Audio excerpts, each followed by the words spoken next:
오늘 우리에게 주신 하나님 말씀은 고린도전서 15장 10절 말씀입니다. 신약성경 282면에 있는 고린도전서 15장 10절 말씀입니다.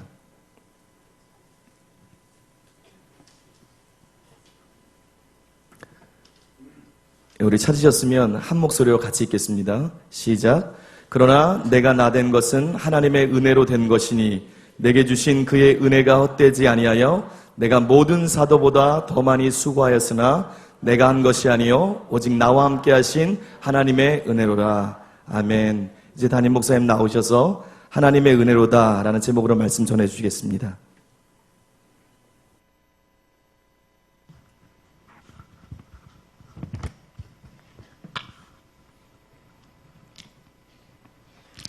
성경에 보면 예수님에 관해서 밭의 감주인 보아라 그랬습니다. 밭의 감주인 보아다 그렇게 말씀했는데 큰 믿음 교회가 마치 그와 같습니다. 이단 시비의 흙더미 속에 감춰져 있는 보아와 같아요. 수많은 목사들 눈에 가리워져 있는 보아입니다. 수많은 신자들 눈에 가리워져 있는 보아. 그러나 진짜 보아입니다. 그 보아를 발견한 여러분 예수님으로 축복합니다. 축하드립니다. 오늘 새로운 책이 하나 나왔는데 기름 부음 받은 자를 존중하라 이런 책이에요. 여러분들이 또 책이 나왔네. 그럴지 모르겠는데 그 배불러서 그래요. 여러분들이 배가 불러서 그러고 세상에는 지금 굶주린 사람들이 너무나 많습니다. 이 책의 뒤를 이어서 세 권의 책이 연달아 나올 것인데 아직 여러분들에게 다 설교하지 않았지만 세 권의 책이 계속해서 나올 것인데 왜냐하면 주님께서 중요한 메시지이기 때문에 설교로 선포하고 그 다음에 책으로 만들라는 메시지가 지금 세 가지가 있기 때문에 연달아 책이 나올 거예요. 이 책들이 이게 벌써 51권째 책인데 이게 중요한 이유는 진리 회복이 굉장히 중요하기 때문입니다. 진리 회복이 중요해요. 사도와 선지자들이 교회의 터인데 에베소서 2장 20절에 나와 있는 것처럼 교회의 터인데 이거를 신사도 운동이나 영성 운동하는 데에서는 실제로 사도나 선지자들이 교회의 터가 되는 것처럼 일부 착각을 하고 있어요. 그러나 여러분 실제로는 그게 아니에요. 예수님이 케네세긴 목사님에게 말한 것처럼 토대적인 사도들이 있어요. 토대적인 사도. 지금은 그런 사도가 없어요. 그래서 우리는 칼빈을 따라갈 필요가 없는 겁니다. 그래서 우리는 루터를 따라갈 필요도 없고 피터하고나하고 똑같을 필요도 없고 그 누구하고도 같을 필요가 없는 거예요. 왜냐하면 그 누구도 토대적인 사도가 아니기 때문에. 토대적인 사도는 교회의 토대를 닦은 분들인데 예수님과 12제자와 바울이에요. 그분들이 교회의 터로 기록해 놓은 것은 성경입니다. 믿습니까? 베드로가 신앙 고백할 때 내가 이 반석 위에 내 교회를 세우리라. 진리가 교회의 터라는 거예요. 그래서 성경이 교회의 터입니다. 성경이 교회의 터예요. 기초가 튼튼하지 않으면 안 돼요. 근데 지금 세계적으로 보더라도 귀한 종들이 많이 있습니다. 사랑으로 귀하게 쓰임받는 종, 예언으로 귀하게 쓰임받는 종, 혹은 기적으로 귀하게 쓰임받는 종. 굉장히 많은 일들이 있지만 교회의 기초가 되는 터를 견고히 하는 목사들은 거의 찾아보기가 힘듭니다. 세계적인 목사들 중에서도 교회의 터를 닦는 사도라고 선지자라고 하는 자들 중에서도 교회의 터를 견고하게 하는 성경의 원래 메시지로 돌아가게 하는 그런 분별력과 열정을 갖고 있는 이것이 교회 안에서 기초가 되기 때문에 제일 먼저 중요한 것인데 이 일을 위해서 강력하게 일하는 종들이 거의 없다시피 해요. 아주 극소수입니다.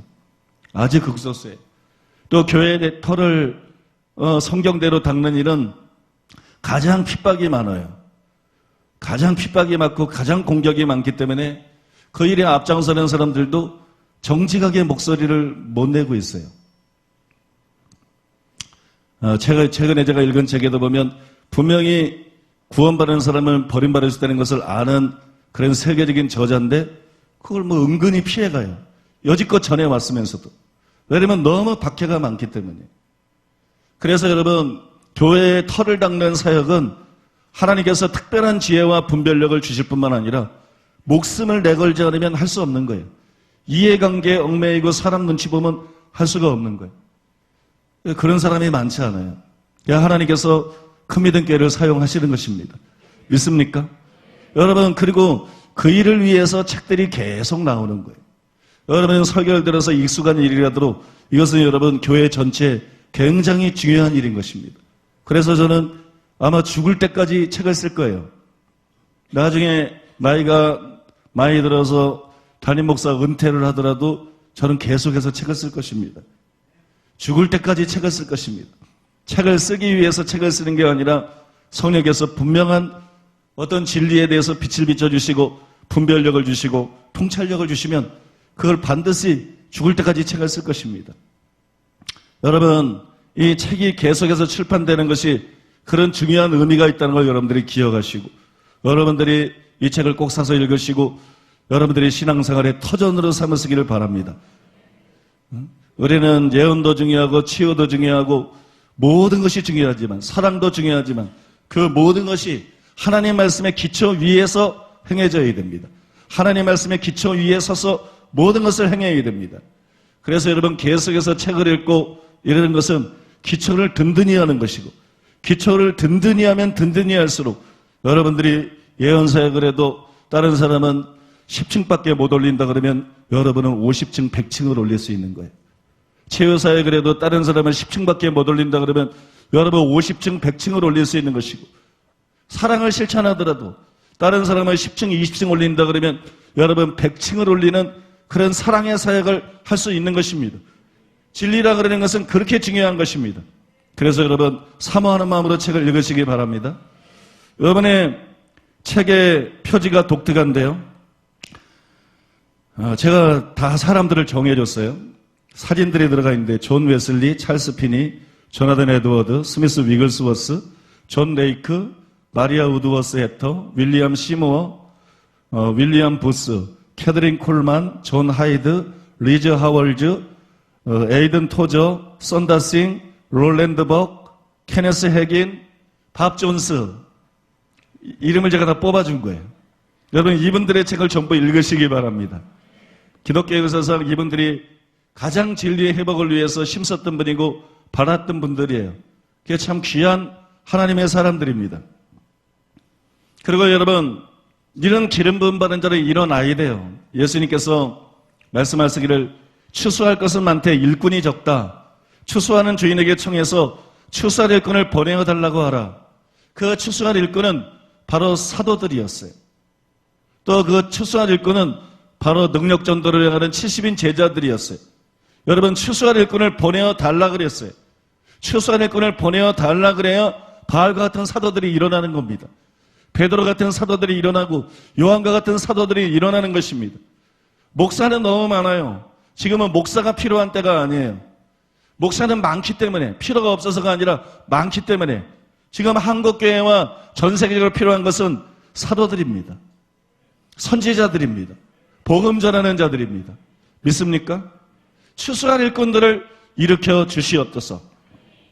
바알과 같은 베드로 같은 요한과 같은 빌립 같은 스테반 같은 추수할 일꾼들을 일으켜 주시옵소서. 또 큰 믿음 교회 안에서 추수할 일꾼들이 우죽순으로 일어나게 해 주시옵소서. 우리 한번 통성으로 기도하기를 원하고요. 한 가지 더 함께 기도하실 것은 지금 북한의 탈북자들 31명인가 중국에서는 북한으로 다시 보내려고 그러고 있어요. 김정은이 정권을 잡고 이 참 나이 어린데 젊은 놈이 얼마나 그 백성들을 뜯어먹었으면 아주 애처럼 젖살이 오른 것처럼 통통해요. 젖살이 오른 것처럼 볼도 배도 통통한 것이 이것이 보니까는 젊다 그래서 좀 희망이 있는가 싶었더니 지 애비보다도 악질인 것 같아. 탈북하는 사람은 삼적을 멸한다. 지금이 무슨 조선시대입니까? 이조시대입니까?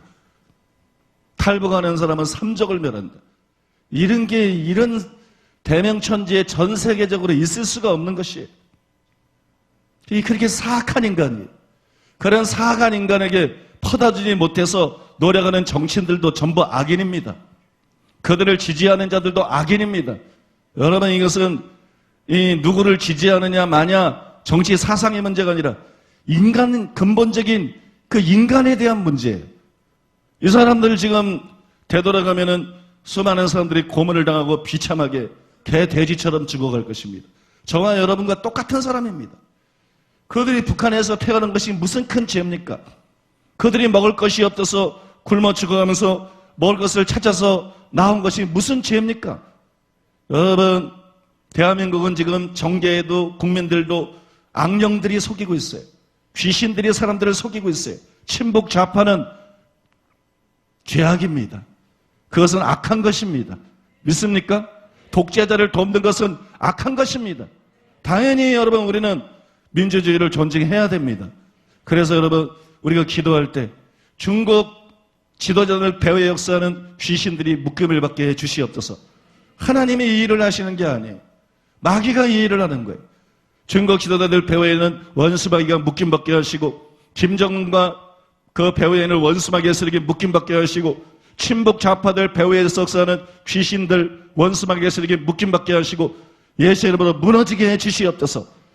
하나님께 기도한다고 되는 문제가 아니에요. 이건 하나님이 하시는 일이 아니기 때문에 이건 마귀가 하는 일이에요.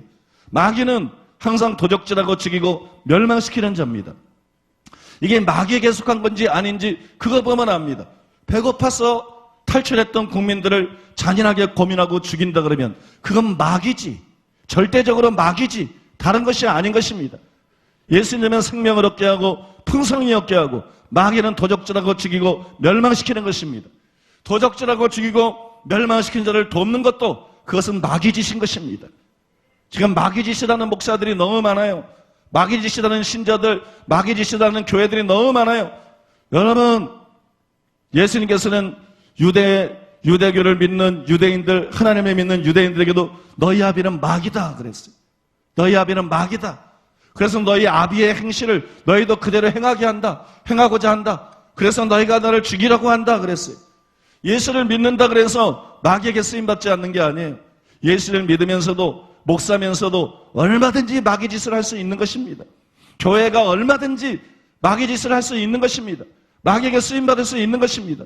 어린이 여러분, 정신 차리고 바르게 분별해야 될 줄로 믿습니다.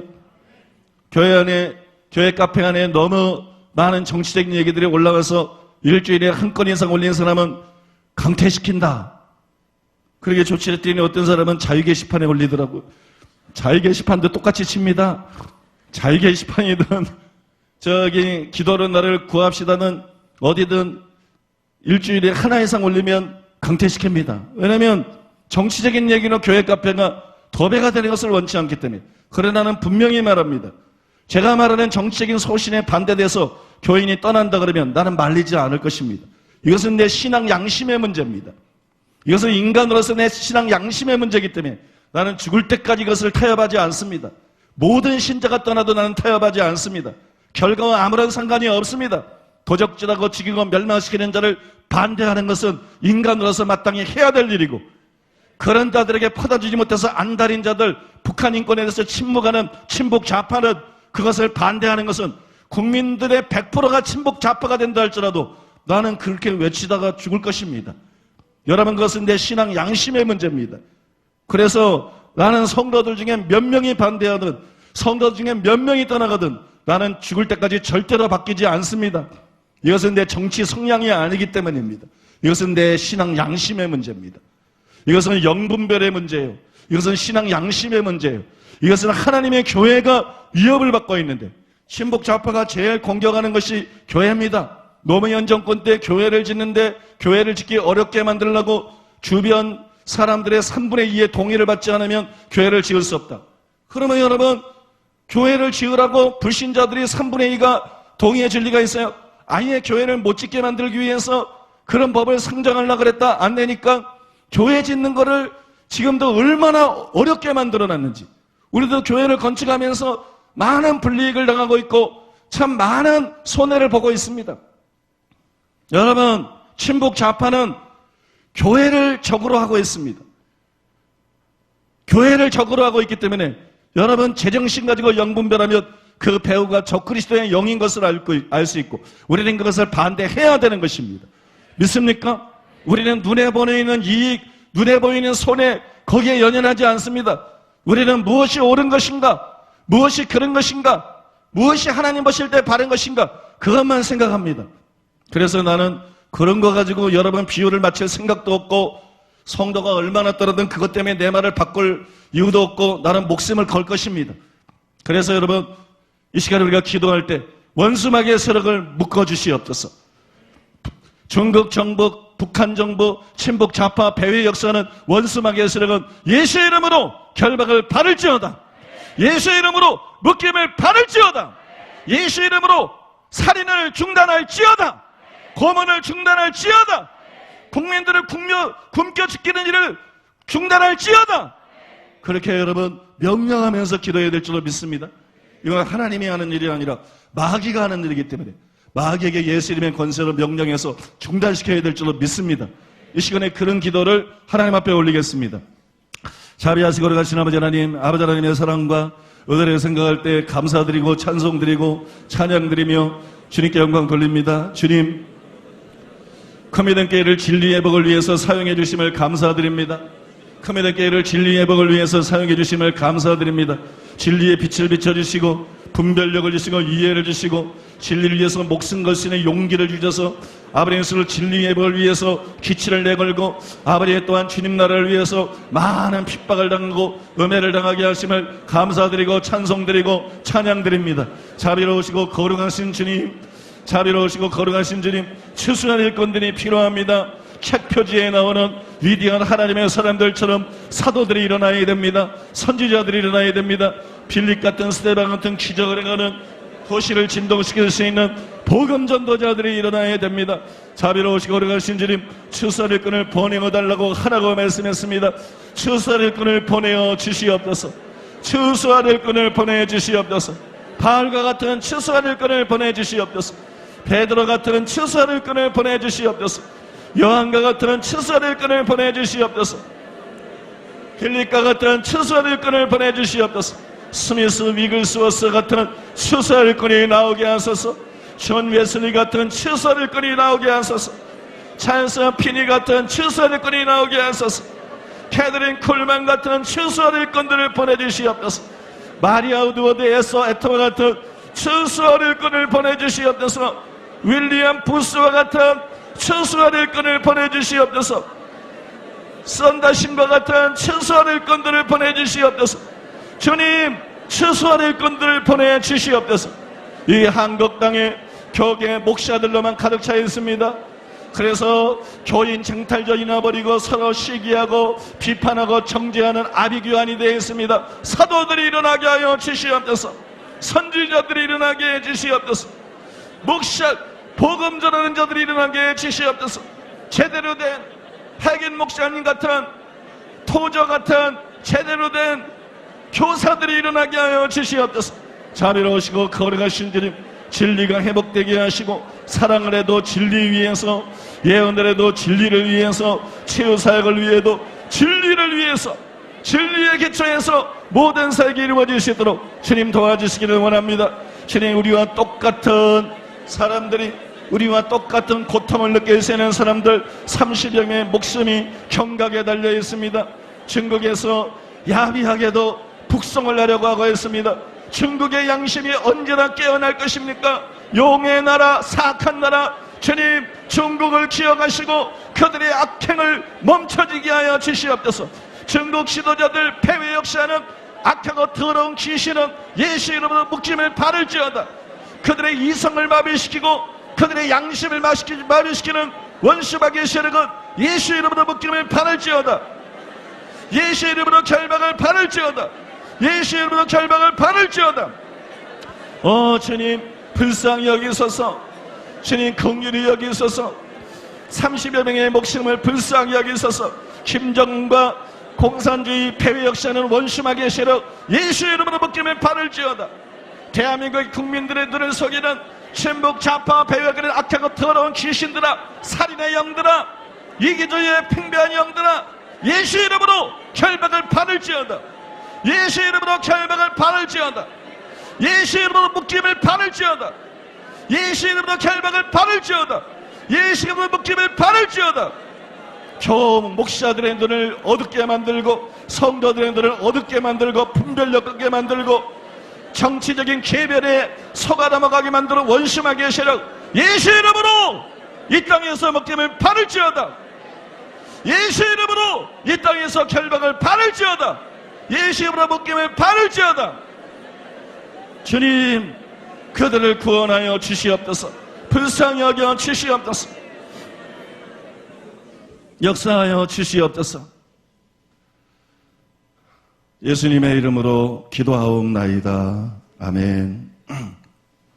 하나님의 은혜에 관해서 여러분들에게 말씀을 전하고 있습니다. 첫 번째로는 우리를 구원하시는 하나님의 은혜에 대해서 살펴봤는데, 십자가 예수님의 피를 통해서 값없이 제사함을 주는 그것이 은혜의 전부가 아니고 그것은 은혜의 한 면이고, 디도서 2장 11절에서 14절에 나와 있는 것처럼 우리를 구원하시는 은혜는 결국 우리를 거룩하게 하고 변화시키는 은혜라는 것을 살펴봤습니다.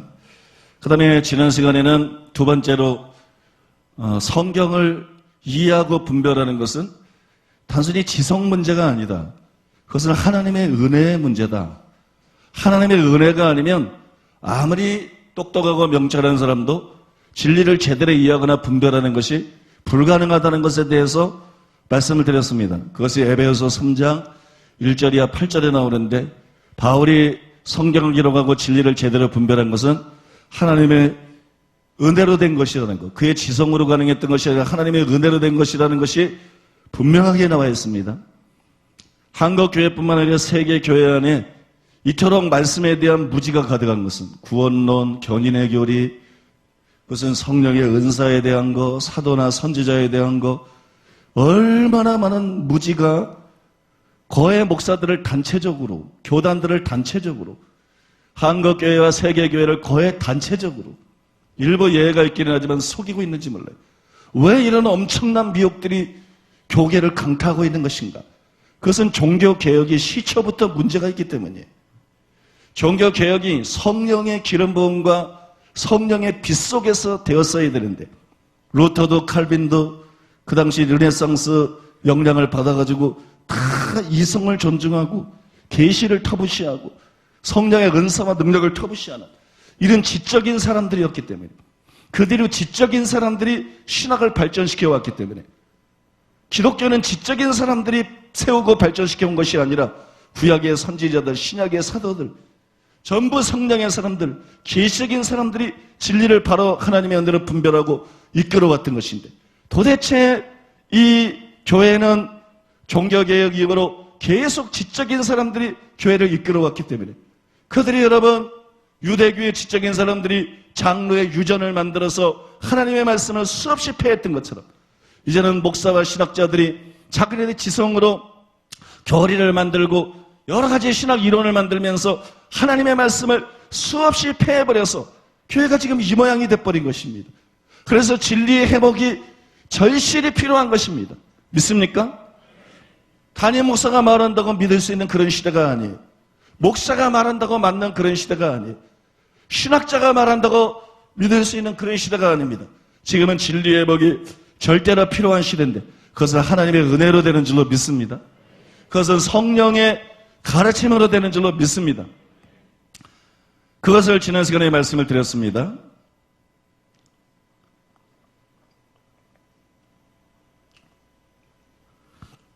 오늘은 그 다음 부분부터 말씀을 드리겠습니다. 세 번째로 따라해 보겠습니다. 우리는 하나님의 은혜로 기적을 행한다. 성경을 바르게 이해하는 것뿐만이 아니라 기적을 행하는 것도 하나님의 은혜로 되는 것입니다. 요한복음 14장 12절에 보면 내가 진실로 진실로 너에게 이르노니 나를 믿는 자는 내가 하는 일을 그도 할 것이요 또한 그보다 큰 일도 하리니 이는 내가 아버지께로 가매니라 그랬어요. 이건 성경에서 가장 놀라운 말씀입니다. 믿는 자라면 누구나 이 말씀이 자신의 삶에서 실제가 되기를 원하죠. 그런데 존 비비언은 은혜라는 책에서 이렇게 쓰고 있습니다. 은혜는 용서의 선물, 우리에게 주신 그분의 성품, 거룩한 삶을 살게 하는 능력만이 아니다. 은혜는 하나님 나라의 진보를 위해 주시는 능력이기도 하다. 예수께서 하신 일과 그보다 더 큰 일도 하는 능력이다 그랬어요. 은혜라고 하는 것은 예수님처럼 기적을 행할 수 있는 능력입니다. 그리고 예수님보다 큰 일을 할 수 있는 능력입니다. 즉 은혜는 권능입니다. 따라해 보겠습니다. 은혜는 권능이다. 이게 구약 성경에 암시가 되어 있습니다. 열왕기상 13장 6절입니다. 이 하나님의 사람에게 말하여 이르되 청하건대 너는 나를 위하여 내 하나님 여호와께 은혜를 구하여 내 손이 다시 성하게 기도하라. 하나님의 사람이 여호와께 은혜를 구하니 왕의 손이 다시 성하도록 전과 같이 되니라. 시편 6편 2절 말씀입니다. 여호와여 내가 수척하여 싸우니 내게 은혜를 베푸소서. 여호와여 나의 뼈가 떨리오니 나를 고치소서. 이 말씀에 나오는 것처럼 치유와 기적이 은혜입니다. 이게 하나님의 은혜로 되는 거예요. 신약성경은 이것을 보다 분명하게 보여주고 있습니다. 고린도후서 12장 9절 말씀입니다. 나에게 이르시기를 내 은혜가 내게 족하도다. 이는 내 능력이 약한 데서 온전하여 짐이라 하신지라. 그러므로 도리어 크게 기뻐함으로 나의 여러 약한 것들에 대하여 자랑하리니 이는 그리스도의 능력이 내게 머물게 하려 함이라. 사도행전 6장 8절 말씀입니다. 스데반이 은혜와 권능이 충만하여 큰 기사와 표적을 민간에 행하니. 여기 말씀해 보면 은혜가 족할 때 그리스도의 능력이 우리에게 머물게 됩니다. 그리고 큰 기사와 표적을 행할 수 있는 능력이 은혜라고 기록이 되어 있습니다. 여러분, 그러므로 진실로 은혜는 하나님의 권능입니다. 그런데 신약성경은 여기서 머무는 것이 아니라 은혜의 의미를 더 확장시켜서 보여주고 있습니다. 은혜가 무엇인가? 그것은 단순히 치유나 기적을 행하는 능력이 아니에요. 그걸 넘어서는 것이에요. 그러면 성경이 말하고 있는 은혜가 무엇인가? 성경이 말하고 있는 은혜는 다양한 성령의 은사들입니다. 그것이 전부 은혜예요. 로마서 12장 6절에서 8절 말씀입니다. 우리에게 주신 은혜대로 받은 은사가 각각 다르니 혹 예언이면 믿음의 분수대로, 혹 섬기는 일이면 섬기는 일로, 혹 가르치는 자면 가르치는 일로, 혹 위로하는 자면 위로하는 일로, 구제하는 자는 성실함으로, 다스리는 자는 부지런함으로, 긍휼을 베푸는 자는 즐거움으로 할 것이니라. 고린도전서 1장 4절에서 7절 말씀입니다.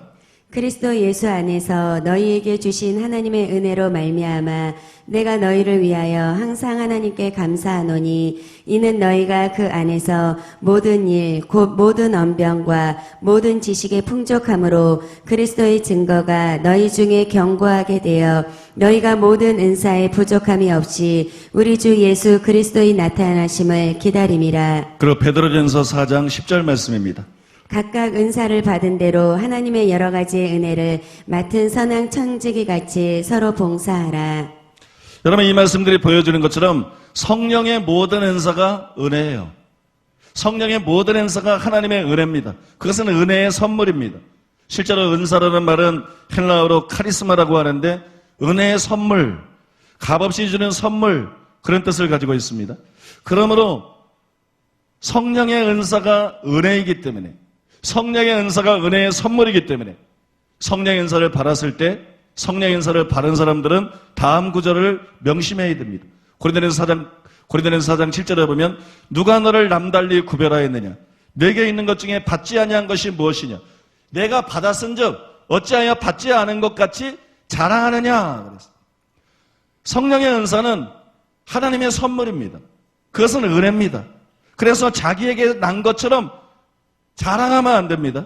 캐더린 쿨만은 지금까지 살았던 성도들 가운데 자기 스스로 자만할 수 있는 뭔가 자기에게서 말미암은 것을 가지고 있었던 사람은 단 한 명도 없다 그랬어요. 맞는 말씀이에요. 가르치는 것이든 예언을 하는 것이든 치유의 기적을 행하는 것이든 모든 것이 하나님의 은혜인 것입니다. 모든 것이 하나님의 은혜의 선물입니다. 그래서 받은 은사 때문에 교만해지면 안 됩니다. 그 은사 때문에 나타나는 기적 때문에 교만해지면 안 됩니다. 모든 것이 은혜이기 때문입니다. 베드로전서 4장 10절에서 11절에 보면 이런 말씀이 기록되어 있습니다. 각각 은사를 받은 대로 하나님의 여러 가지의 은혜를 맡은 선한 청지기 같이 서로 봉사하라. 만일 누가 말하려면 하나님의 말씀을 하는 것 같이 하고 누가 봉사하려면 하나님이 공급하신 힘으로 하는 것 같이 하라. 이는 범사에 예수 그리스도로 말미암아 하나님이 영광을 받으시기 하려 함이니 그에게 영광과 권능이 세세에 무궁하도록 있느니라. 아멘. 이 말씀에 보면 베드로가 뭐라고 말했습니까? 만일 누가 말하려면 하나님의 말씀을 하는 것 같이 하고 누가 봉사하려면 하나님이 공급하시는 힘으로 하는 것 같이 하라. 이렇게 말했어요. 이 말은 신령한 척하려는 게 아니에요. 교회가 너무나 종교적이 됐기 때문에 이 명령이 지금은 이상해 보여요. 누가 말할 때 하나님이 말씀하는 것 같이 말한다 그러면 그 교만해 보일 거예요. 누가 일을 할 때 하나님이 주시는 능력으로 하는 것처럼 한다 그러면 그게 교만해질 거예요. 근데 성경은 그렇게 하라고 말해요. 이건 신령한 척하라는 말이 아니고 능력 있는 척하라는 말이 아니고 모든 것이 하나님의 은혜임을 분명히 하라는 것입니다. 그래서 모든 영광을 하나님께 돌리라는 것입니다. 신령하지 않은 것이 범죄인 것입니다. 목사가 지적인 설교를 하고 있는 것이 범죄예요. 계시적인 설교를 하지 않고 지적인 설교를 하는 것. 목사들이 자연적인 능력으로만 일하는 것이 범죄예요. 하나님의 신 능력으로 일하지 않고 자연적인 힘으로만 하는 것이 범죄입니다. 그래서 교회가 크면 목사도 같이 교만해지는 겁니다. 그래서 교회가 크면 목사가 마치 사장처럼 돼버리는 것입니다. 어떤 목사는 팔자걸음을 걷고 고개를 빳빳하게 세우고 우시대면서 돌아다니는 것입니다. 실제로 옛날에 우리 교회 작은 교회 때 행사가 있는데 같은 그 장력으로 따지면 노예죠. 거기서 큰 교회 하는 목사님들이 왔는데 팔자걸음을 걷고 오는 거예요. 저기서 두 어른이 오는데 완전히 팔자걸음이야. 그냥 뒤로 안 넘어가는 게 희한할 정도로 고개를 빳빳하게 세우고 팔자걸음을 걷고 딱 오는데 내가 가서 목사님 오십니까? 그러니까 잘 있었어. 얼마나 거드름을 피우는지. 타교회 작은 교회니까 도로 왔던 성도님이 나보고 그러는 거예요. 목사님, 저분들이 목사님 맞아요? 저분들이 목사님 맞아요? 말씀을 하나님의 말씀을 하는 것 같이 하지 않고 일을 할 때 하나님의 능력으로 하는 것 같지 않고 다 자기 지혜로 하고 자기 재능으로 해서 교회가 성장하니까 점점 자기도 모르게 오만해지고 교만해지는 것. 그러나 하나님의 말씀을 할 때 계시적인 말씀을 하면 교만해질 수가 없어요. 하나님의 일을 할 때 하나님의 능력으로 하면 교만해질 수가 없어요. 내가 한 것이 아니기 때문에, 내 지혜가 아니기 때문에, 내 힘이 아니기 때문에, 다 하나님이 하신 것이기 때문에, 전부 하나님의 은혜이기 때문에. 믿습니까? 그 얘기하고 있는 것입니다. 우리는 이 말씀을 명심하고 절대로 하나님의 영광에 손을 대지 말아야 될 줄로 믿습니다. 또 하나, 성령의 은사는 은혜의 선물이기 때문에 우리는 점쟁이나 무당들처럼 성령의 은사를 돈벌이에 사용하면 안 돼요. 오늘날 예언사역이나 치유사역을 하면서 돈을 요구하는 사역자들이 굉장히 많습니다. 기도원하면서도 돈 요구하는 사람들 굉장히 많습니다. 이건 아주 잘못된 것입니다. 예수님께서는 너희가 거저 받았으니 거저 주어라 그랬어요. 은혜로 받은 것이니까 은혜로 베풀라는 것입니다. 예수님의 가르침에 의하면 성령의 은사를 받고 권능을 받은 사람들이 거짓 선지자가 되는 그 이유가 뭐냐? 그게 예언이 틀려서가 아니에요. 병을 고치려고 기다렸는데 병이 안 나서가 아니에요. 탐심이 들어가면 거짓 선지자가 된다 그랬어요. 그래서 저는 탐심이 들어간 사람을 아무도 믿지 않습니다. 저는 이단 시비에 시달릴 때에도 탐욕적인 사람들이 나를 도와준다 그럴 때는 전부 거절했어요. 벌써 돈을 딱 요구하고 들어가는 사람들, 그런 사람은 만나지도 않았어요. 그런 사람들이 제법 있었어요. 나는 탐심이 들어간 사람은 누구도 믿지 않습니다. 그건 거짓 선지자예요. 그런데 발람이나 게하시나 우리 교회를 한동안 시끄러게 했던 데이비드라, 누군지 알죠? 현신의 권사님 간증에 나타나는 것처럼 탐심 때문에 범죄하거나 넘어진 사람들이 굉장히 많습니다. 특히 우리나라의 경우 성령운동, 영성운동하는 사역자들 가운데 외국 강사들을 모셔다가 집회하는 우리 교회도 그런 일을 하지만 그런 사람들 가운데 탐심에 사로잡힌 사람들이 많아요. 목사라는 타이틀을 갖고 있지만 제가 보면 목사가 아니에요. 그냥 장사꾼이에요. 그들은 하나님을 두려워하지도 않고 그들은 영혼을 사랑하지도 않습니다. 그들은 돈에만 관심이 있습니다. 진실을 얘기하는 것입니다. 추측이 아니고 참을 얘기하는 것입니다. 그런 장사꾼들이 굉장히 많습니다. 아마 그들 중에 상당수를 우리는 천국에서 볼 수 없을 것입니다. 천국은 거짓 선지자들이 들어가는 것이 아니기 때문입니다.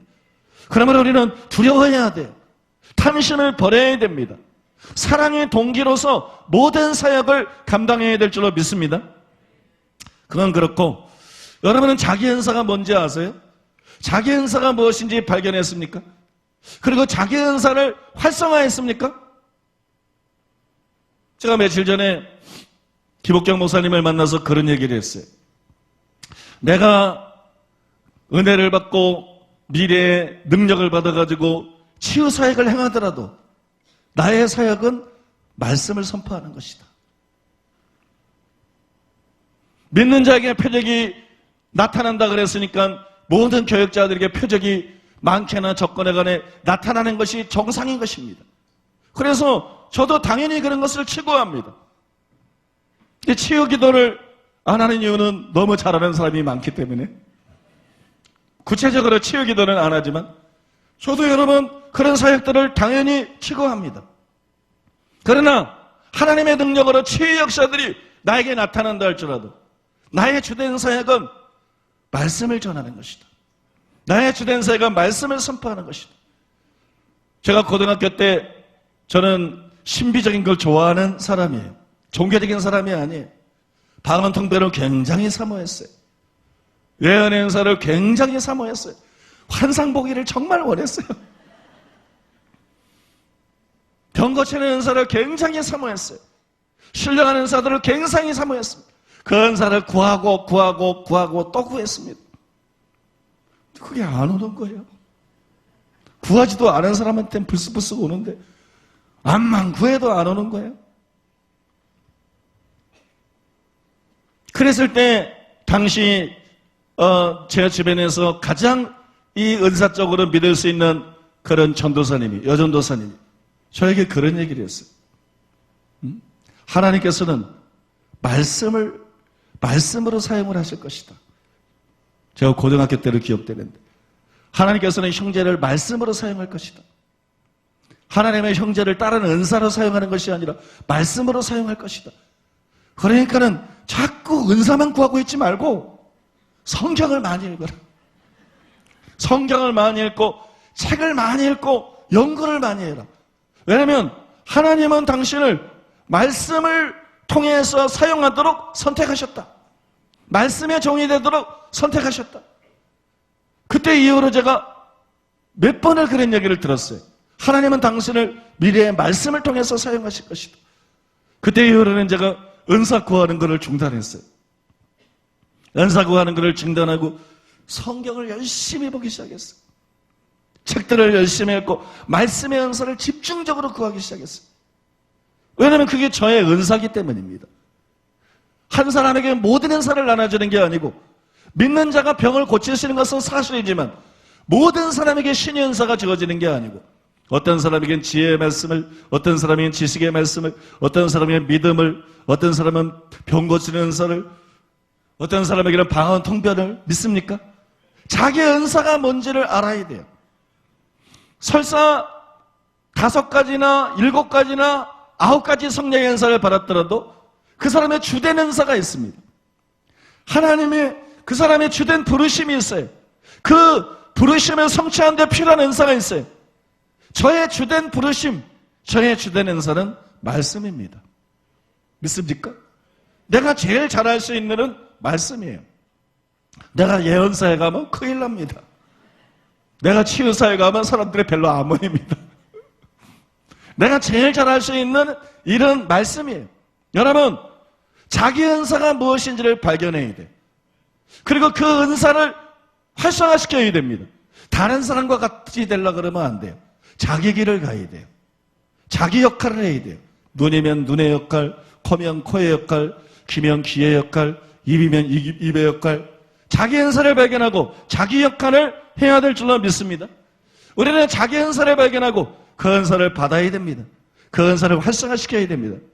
그래야 최고의 사역을 할 수 있어요. 아니면 3류밖에 못해요. 2류밖에 못해요. 내가 예언사역을 하면 예언전도학교의 팀장도 못해요. 팀장은커녕 팀원도 나는 안 뽑혀요. 암만 쫓아야도 안 뽑혀요. 내가 옛날에 해봐서 알아요. 내가 치유사역 하는데 들어가면 저는 팀원으로도 안 뽑혀요. 완전히 2류, 3류도 아니고 완전히 저 외곽으로 밀려날 겁니다. 그러나 여러분, 말씀 사역을 하기 때문에 그 분야에서 빛을 발하는 것입니다. 여러분, 우리의 부르심을 쫓아서 일하게 될 때 우리는 효과적인 사역을 할 수 있고 최고의 사역을 할 수 있습니다. 그래서 여러분, 이것을 기억하고 우리는 찬송가 197장이 우리 기도가 되게 만들어야 돼요. 은혜가 풍성한 하나님은 믿는 자 한 사람 한 사람 어제나 오늘도 언제든지 변창코 보호해 주시니 주여 성령의 은사들을 오늘도 내려 주소서. 성령의 뜨거운 불길로서 오늘도 충만케 하소서. 다른 목사님 같으면 노래를 불렀겠지만 저는 찬양의 은사도 없어요. 주님의 기쁘신 은혜만을 세상에 널리 전하리니 하늘의 능력과 권세로서 오늘도 입혀 주옵소서. 주여 성령의 은사들을 오늘도 내리어 주소서. 성령의 뜨거운 불길로서 오늘도 충만케 하소서. 제가 참 감사하고 위로가 되는 것은 이 시대의 하나님의 사람들 중에 제가 제일 존중하고 제일 존경하는 분은 케네스 해긴입니다. 케네스 해긴만한 분이 없는 것 같아요. 참 이번에 영적으로 팔방미인이고 굉장히 성숙한 사람이에요. 제가 제일 존경해요. 근데 그분의 책을 가보면 이분이 노래를 못 부릅니다. 이분이 노래를 못 불러요. 다른 걸 닮아야 되는데 그것만 닮았어요. 여러분, 릭정현의 가슴 빛과 어둠의 영적 전쟁이라는 책에 보면 예수님께서 이렇게 말씀하신 것이 기록이 되어 있습니다. 모든 행해지는 일들은 나의 은혜에 의해 행해진다. 나는 마지막 교회에게 나의 은혜와 권능을 더욱 많이 베풀 것이다. 왜냐하면 마지막 교회가 어느 시대의 교회가 이룩한 것보다도 더욱 많은 것을 달성해야 하기 때문이다. 마지막 날의 신자들은 내가 보여주었던 모든 능력과 그리고 또한 그것보다 더한 능력 안에서 걷게 될 것이다. 왜냐하면 그들은 그들 이전의 모든 사람들의 대표자가 될 것이기 때문이다. 마지막 날의 교회는 사람들에 의하여 이전에 결코 보인 바 없는 방법으로 나의 성품과 나의 방법들을 보여주게 될 것이다. 그것은 바로 내가 너희에게 더 많은 은혜를 주고 있기 때문이다. 마지막 때에 일어날 큰 부흥과 기적의 역사들이 하나님의 은혜로 된다는 것. 하나님의 은혜를 마지막 때에 더 많이 부어준다는 것입니다. 초대교회 때보다 더 많이 부어준다는 것. 지금은 여러분 성령의 은사들을 은혜로 부어주고 있는 시대입니다. 대부분과 대처를 위해서 성령의 은사와 권능을 은혜로 부어주고 있는 시대. 그걸 사모하시기 바랍니다. 여러분 그것을 구하시기 바랍니다. 그것을 바르셔서 일꾼으로 준비되게 되시기를 예수님의 이름으로 축복합니다. 네 번째로 따라해 보겠습니다. 우리는 하나님의 은혜로 주의 종이 됩니다.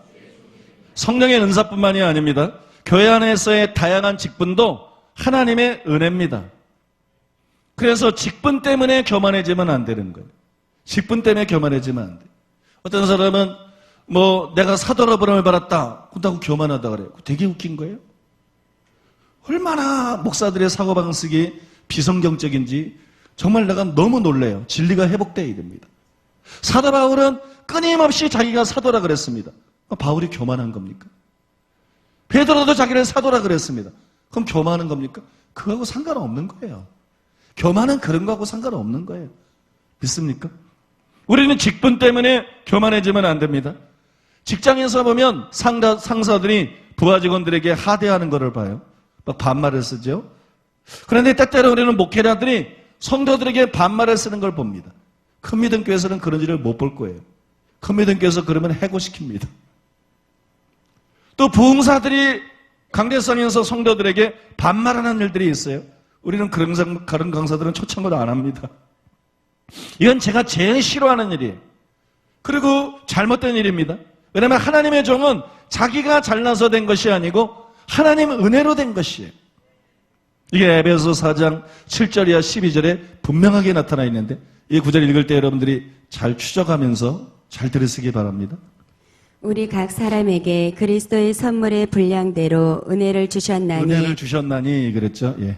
그러므로 이르기를 그가 위로 올라가실 때 사로잡혔던 자들을 사로잡으시고 사람들에게 선물을 주셨다 하였도다. 선물을 주셨다 그래서 은혜하고 선물은 같은 뜻이에요. 올라가셨다 하였은즉 땅 아래 낮은 곳으로 내리셨던 것이 아니면 무엇이냐. 내리셨던 그가 곧 모든 하늘 위에 오르신 자니 이는 만물을 충만하게 하려 하심이라. 그가 어떤 사람은 사도로 어떤 사람은 선지자로 어떤 사람은 복음 전하는 자로 어떤 사람은 목사와 교사로 삼으셨으니 이는 성도를 온전하게 하여 봉사의 일을 하게 하려 하며 그리스도의 몸을 세우려 하심이라. 여러분 이 말씀에 의하면 성령의 은사뿐만이 아니고 사도, 선지자, 복음 전하는 자, 목사, 교사가 이런 직분들이 하나님의 은혜라고 나와 있어요. 이게 하나님의 은혜입니다. 사도는 자랑할 게 하나도 없어요. 하나님의 은혜를 받은 거예요. 선지자가 자랑할 게 하나도 없어요. 하나님의 은혜를 받은 거예요. 기적을 행하는 복음 전도자가 자랑할 게 아무것도 없어요. 하나님의 은혜입니다. 이 모든 것은 하나님의 은혜입니다. 바울은 이것을 잘 알고 있었어요. 그래서 본문에서 나의 나 된 것은 하나님의 은혜로 된 것이다. 그런 거예요. 또 본문뿐만이 아니라 틈만 나면 사도가 된 것이 하나님의 은혜라는 것을 고백했습니다. 로마서 1장 5절입니다. 그러므로 말미암아 우리가 은혜와 사도의 직분을 받아 은혜와 사도의 직분을 받아 그랬어요. 로마서 15장 15절에서 16절입니다. 그러나 내가 너희로 다시 생각나게 하려고 하나님께서 내게 주신 은혜로 말미암아 더욱 담대히 대략 너희에게 썼노니 이 은혜는 곧 나로 이방인을 위하여 그리스도 예수의 일꾼이 되어 하나님의 복음의 제사장 직분을 하게 하사 이방인을 제물로 드리는 것이 성령 안에서 거룩하게 되어 받으실 만하게 하려 하심이라. 이 은혜는 그리고 자기가 받은 직분에 대해서 얘기를 했습니다. 고린도전서 3장 10절 말씀입니다. 내게 주신 하나님의 은혜를 따라 내가 지혜로운 건축자와 같이 터를 닦아둠에 다른 이가 그 위에 세우나 그러나 각각 어떻게 그 위에 세울까를 조심할지니라. 하나님의 은혜를 따라 내가 지혜로운 건축자가 됐다. 여기 건축자는 사도의 역할을 말하는데 하나님 은혜를 따라서 됐다 그랬어요. 갈라디아서 1장 15절입니다. 그러나 내 어머니의 태로부터 나를 택정하시고 그의 은혜로 나를 부르신 이가 그의 은혜로 나를 부르신 이가 하나님께서 바울을 사도로 부른 것은 하나님의 은혜입니다. 하나님의 은혜로 된 것입니다. 여러분 바울은 자신이 사도가 된 것이 하나님의 은혜라는 것을 깨달았어요. 그래서 그는 겸손하게 행했습니다. 나는 사도야. 나는 사도니까 그러지 않았어요. 그는 사도표 교만을 갖고 있지 않았어요. 선지자표 교만을 갖고 있는 사람도 있어요. 예언하는 사람들 보면 우리 교회 성도들은 안 그렇지만 그런 목사들 보면 상대방 말도 다 안 들어. 그냥 중간에서 탁탁 끊어. 실제로는 그 얘기가 아닌데. 이게 선지자표 교만이에요. 목사표 교만을 갖고 있는 것도 있어요. 목사표 교만이 있어요. 그 목사표 교만 때문에 예수님이 말씀하신 현상이 일어나요. 지혜롭고 슬기는 자기는 감추시고 어린아이에게 나타내심을 감사하나이다. 목사하기 때문에 성도가 알아듣는 걸 못 알아들어. 무조건 자기가 옳다고 생각하고 무조건 자기가 바르다고 생각하고. 그죠? 목사하기 때문에 못 알아들어. 그런 목사들은 소수가 아니에요. 다수예요. 그러나 사도 바울에게는 사도포 교만이 없었어요. 그는 겸손했습니다. 그는 사도지만 하나님의 은혜로 된 것은 알고 겸손하게 행했습니다. 사도행전 20장 17절에서 21절에 보면 그걸 확인할 수 있습니다. 바울이 밀레도에서 사람을 에베소로 보내어 교회 장로들을 청하니 오매 그들에게 말하되 아시아에 들어온 첫날부터 지금까지 내가 항상 여러분 가운데서 어떻게 행하였는지를 여러분도 아는 바니 곧 모든 겸손과 눈물이며 유대인의 관계로 말미암아 당한 시험을 참고 주를 섬긴 것과 유익한 것은 무엇이든지 공중 앞에서나 각 집에서나 거리낌 없이 여러분에게 전하여 가르치고 유대인과 헬라인들에게 하나님께 대한 회개와 우리 주 예수 그리스도께 대한 믿음을 증언한 것이라. 여러분, 여기 보면 바울이 어떻게 행했다 그랬어요? 모든 겸손으로 행했다 그랬어요. 모든 겸손으로 행했다. 우리도 그렇게 해야 될 줄로 믿습니다. 근데 우리는 그렇지 않은 경우가 많아요. 신학생들을 보면 청년 시절에는 참 겸손했는데 신학생이 되면 교만해지는 사람이 있어요. 먹기 힘들어서. 또 전도사가 되면 교만해지는 사람이 있어요. 또 청년의 담당이 되면 교만해지는 사람이 있어요. 진 목사님 빼고.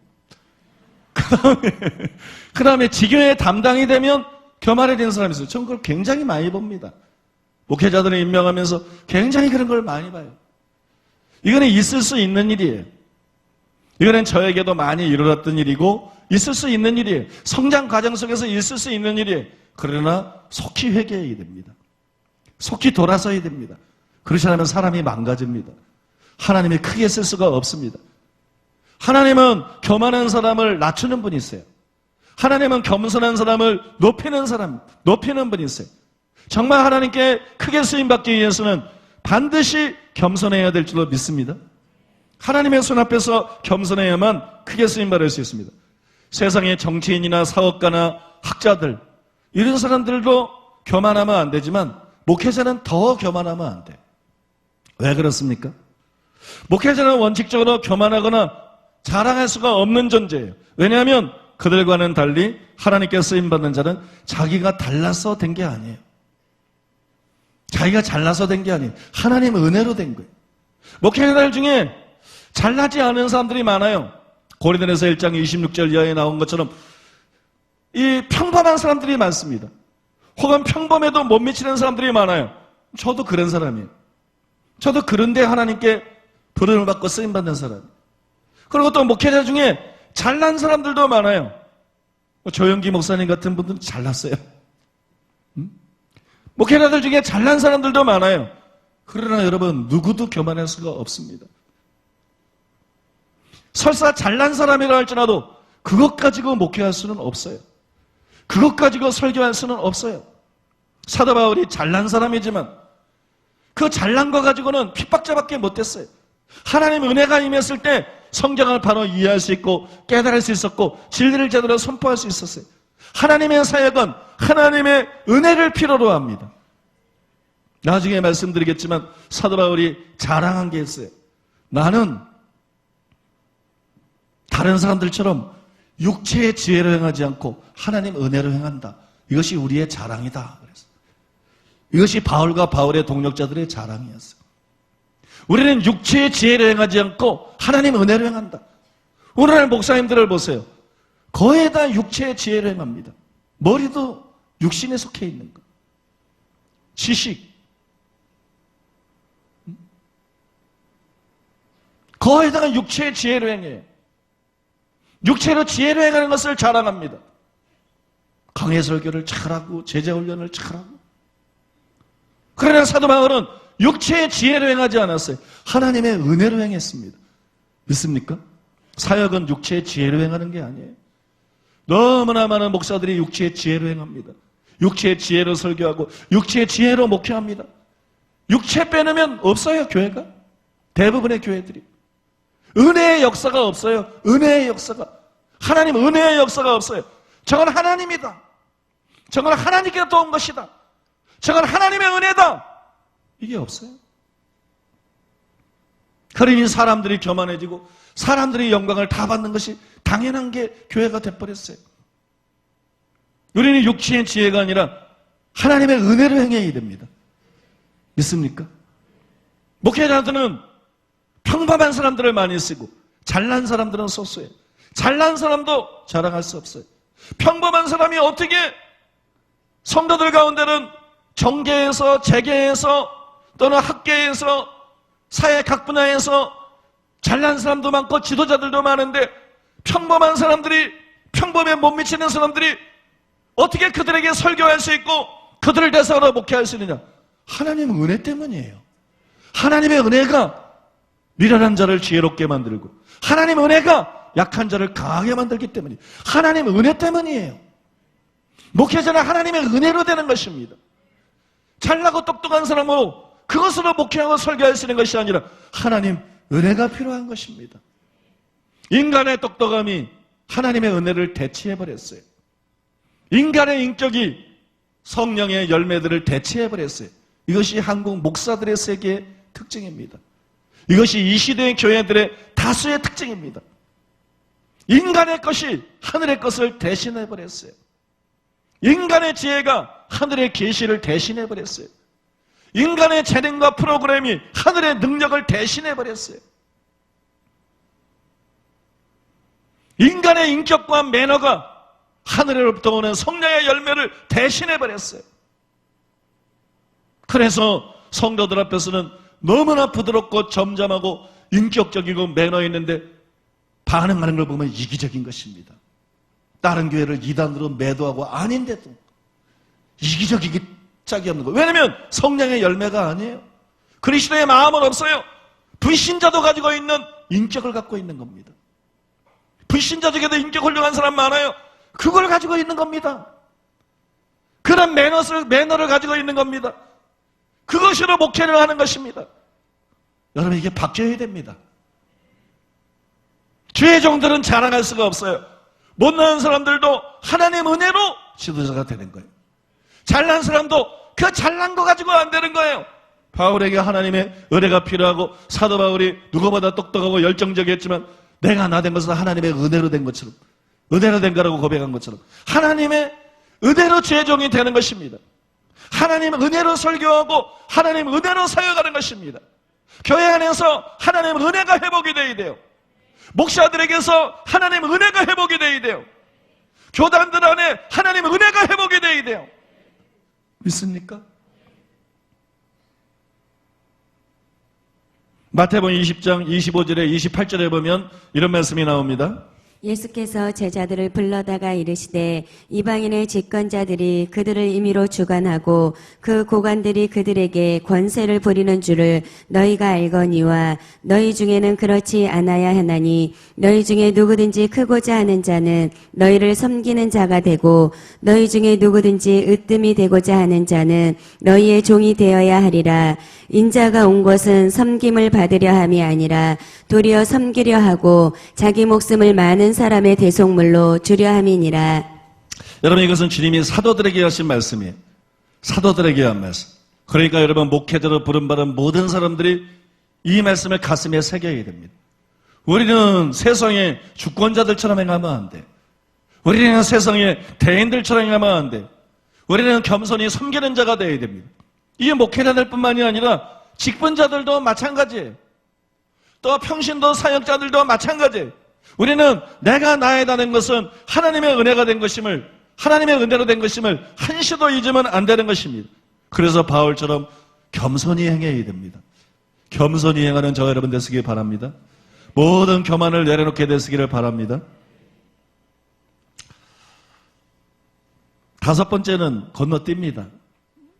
다음 주에 설교합니다.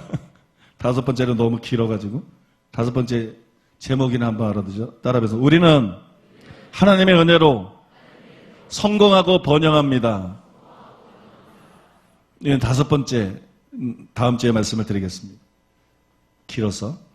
여섯 번째로 따라해서 우리는 하나님의 은혜로 풍성하게 하나님께 드립니다. 죄인을 이기는 것이 하나님의 은혜로 되는 거예요. 마찬가지로 탐심과 인색한 마음을 극복하는 것도 하나님의 은혜로 되는 것입니다.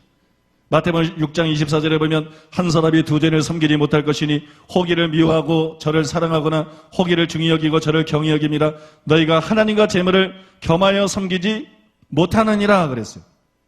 우리나라에서는 불쌍히 하나님과 경쟁합니다. 그리고 신자들의 마음속에서는 인색한 마음이 하나님과 경쟁을 합니다.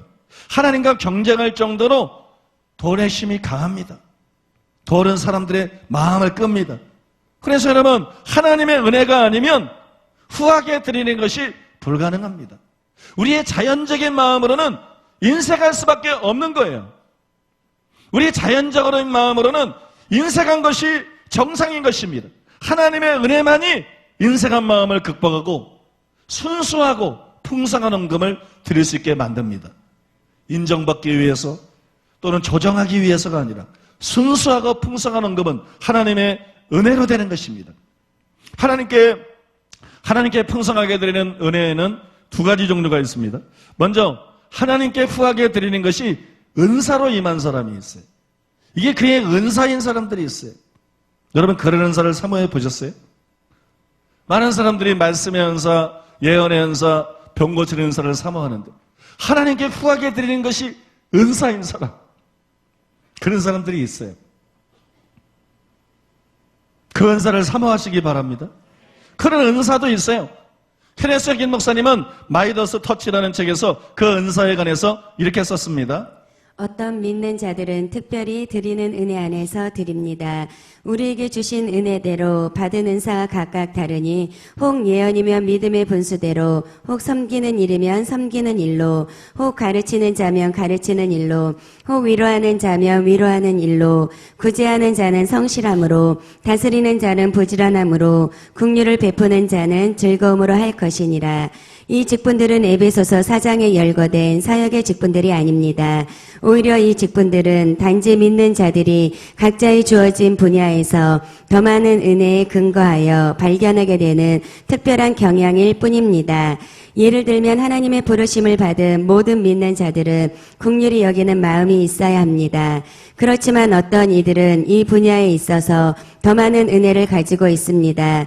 어떤 믿는 자들에게는 특별히 드리는 데 있어서 특별한 은혜가 주어집니다. 그러나 그렇다고 모든 믿는 자들이 기본적으로 드리는 책임을 면제받는 것은 아닙니다. 다 읽으셨나요?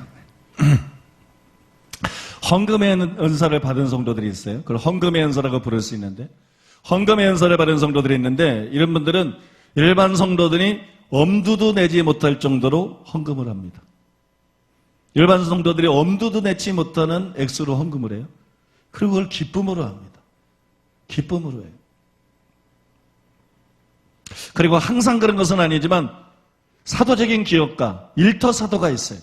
이런 사람들은 헌금의 은사를 가진 사람들 속에서 일어납니다. 사도적인 기업가, 일터 사도는 하나님께서 그들에게 재물을 취할 수 있는 기름 부음을 주는 거예요. 능력을 주고 지혜를 주는 거예요. 이거는 헌금의 은사를 받은 사람들 가운데 일어납니다. 그래서 여러분들이 일터 사도가 되기를 원한다 그러면 인색함을 극복해야 돼요. 즐겨 드릴 수 있는 사람이 돼야 됩니다. 다음으로는 헌금의 은사를 받은 것은 아닌데 은혜가 충만해서 풍성하게 드리는 성도들이 있습니다. 고린도 교회 성도들이 그런 사람이었어요. 그들이 가진 것은 드리는 은사가 아니라 기쁨으로 풍성하게 드릴 수 있는 하나님의 은혜였습니다. 그래서 성경에서 바울은 고린도 교회 성도들이 드린 헌금을 가리켜서 은혜라고 불렀어요. 은혜. 고린도후서 7장 11절에서 14절에도 나오고요.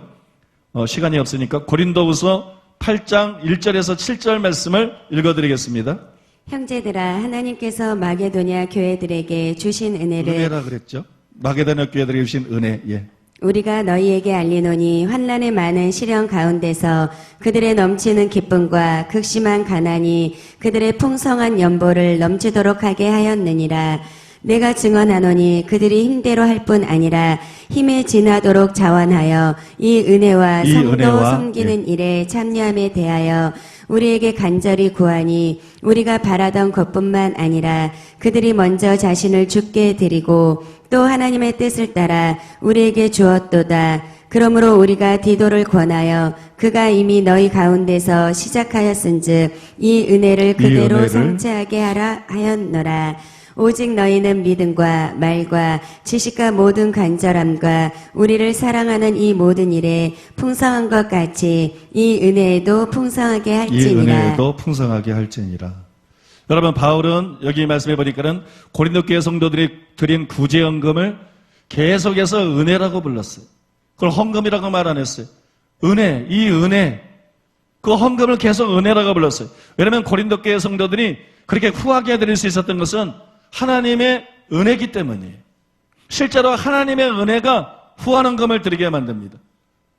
예를 들어서 우리가 집회를 많이 합니다. 집회에 참석할 때 여러분들이 마음속에 다 결정을 해요. 헌금을 어느 정도 해야지. 어떤 성도는 안 해야지. 참석만 해야지. 어떤 성도는 5,000원만 해야지. 10,000원만 해야지. 나름대로 시간에 헌금을 얼마 할지 딱 정해요. 근데 집회를 딱 참석했어요. 근데 어떤 강사 설교를 통해서 너무 은혜가 되는 거예요. 너무 은혜를 막 받는 거예요. 너무 은혜가 되는 거예요. 그럼 마음이 달라집니다. 5,000원 하려고 했던 사람이 10,000원 해야지. 50,000원 해야지. 막 은혜가 점점 올라가면 다 털어야지. 저도 집회를 많이 참석해봐서 알아요. 저도 많이 집회를 참석해서 아는데 나는 얼마를 헌금해야 되는데 막 은혜가 막 되면 나중에 그게 다 흩어져요. 그래서 내가 생각한 것보다 훨씬 많은 금액을 드리게 됩니다. 여러분 실제로 은혜를 받아야 헌금을 드리는 거예요. 그러니까 성도들이 헌금에 인색하다. 그 사람은 못 믿어요. 왜? 은혜를 못 받은 성도예요. 은혜를 통해서 변화되지 못한 성도예요. 신앙생활하면서 은혜를 받으면 그래서 은혜를 통해서 변화되면 자연히 헌금을 즐겨 드리게 되어 있습니다. 믿습니까? 이거 교회는 헌금으로 운영이 되고 하나님 나라 일이 되는데 강요하는 그런 조직이 아니죠. 세금 거듯이 거두는 게 아니고 다 자발적인 거잖아요. 또 우리 교회는 헌금에 대해서 그래 얘기합니까? 지금 은혜에 대해서 쭉 설교하다가 성경에 이 은혜로 나오니까 말하는 것뿐이지. 우리가 특별히 헌금에 대해서 설교하거나 집회 때문에 헌금에 대해 강조하거나 그렇게 안 하죠. 우리는 손해봐도 그냥 손해보고 넘어가지 그렇게는 안 합니다. 뭐가 헌금하게 하는 거예요? 하나님 은혜가 하는 것입니다. 믿습니까? 하나님 은혜가 하는 거예요. 여러분들에게 이 은혜가 임하게 되시기를 바랍니다. 이게 농담 반 진담 반인데요. 이 얘기를 하자니까 어떤 사람은 안 돼. 그 은혜가 나에게 임하면 안 돼. 다른 은혜는 다 받아도 그 은혜는 안 돼. 위험해. 특별히 이제 부인에게 끌려온 남편이 있어요. 너는 남편에게 끌려온 부인이 안 돼. 저 설교에 내 남편이 은혜 받으면 안 돼. 내 아내가 은혜 받으면 안 돼. 그런 소리가 막 들리는 것 같아. 여러분 걱정하지 마시길 바랍니다. 헌금은 단순히 기부 행위가 아니에요. 헌금은 하나님께 심는 것입니다. 믿습니까? 헌금은 심는 거예요. 콩 심은 데 국 나고 팥 심은 데 팥 난다 이런 말이 있어요. 은혜를 심어야 은혜를 거둡니다. 은혜를 심어야 은혜를 거둔다. 이거는 긍휼히 여기는 자가 긍휼의 여김을 받는다. 남을 용서하는 자가 용서를 받는다. 지금 이걸 말하고 있는 것이 아니라 우리가 하나님께 풍성히 드려야 그게 은혜잖아요. 하나님께로부터 풍성한 복을 받게 됩니다. 다음 시간에 말씀드릴 것인데 그것이 또 은혜입니다. 이걸 여러분들에게 말씀드리는 거예요.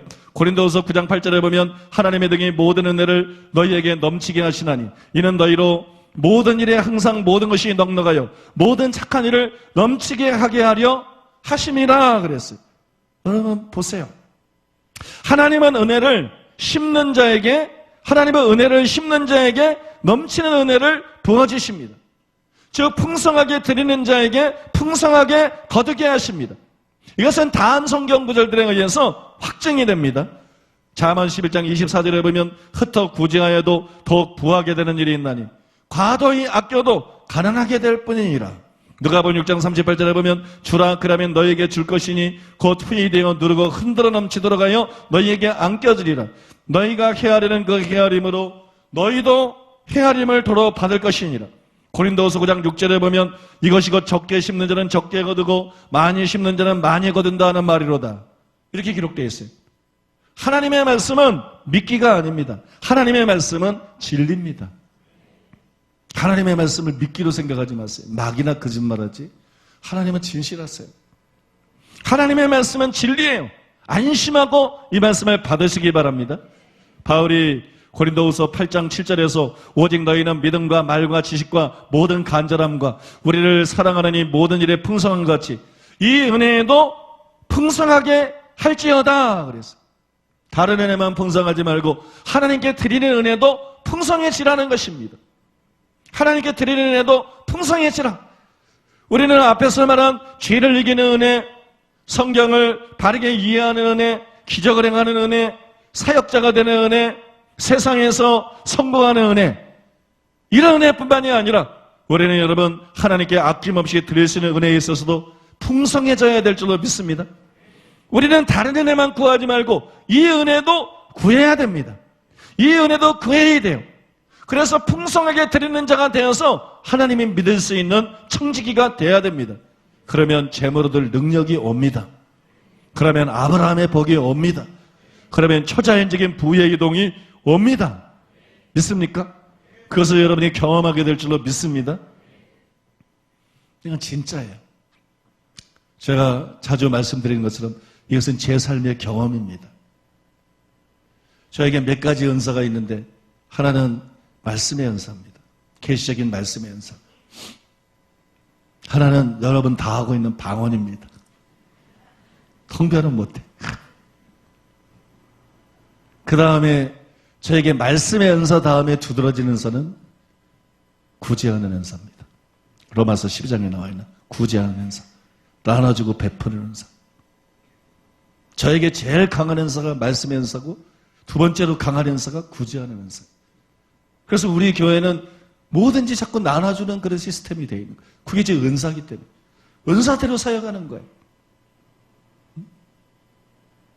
말씀의 은사를 받았기 때문에 많은 책을 썼습니다. 한 5년 어간에 50권을 넘게 썼어요. 내가 죽을 때까지 몇 권을 쓸지 아무도 몰라요. 아무도 66권 이상은 쓸 것 같아요. 아마 몇백 권은 쓸 것 같아요. 그리고 구제하는 은사가 있기 때문에 저는 많은 것을 받았습니다. 개인적으로 뭐 부자라는 얘기가 아니고 저는 목회자잖아요. 100배의 축복을 받았습니다. 100배의 축복. 성도들도 100배가 되고 재정도 100배가 되고 교회 면적도 100배가 되고 이삭이 농사에서 100배나 거둔 것처럼 저는 실제로 100배의 축복을 받았어요. 모든 게 막 100배가 돼버렸어요. 앞으로는 1000배가 될 줄로 믿습니다. 패트리샤 킹 목사님이 와가지고 큰 믿음 교회가 지금보다 1000배가 커지게 될 거다.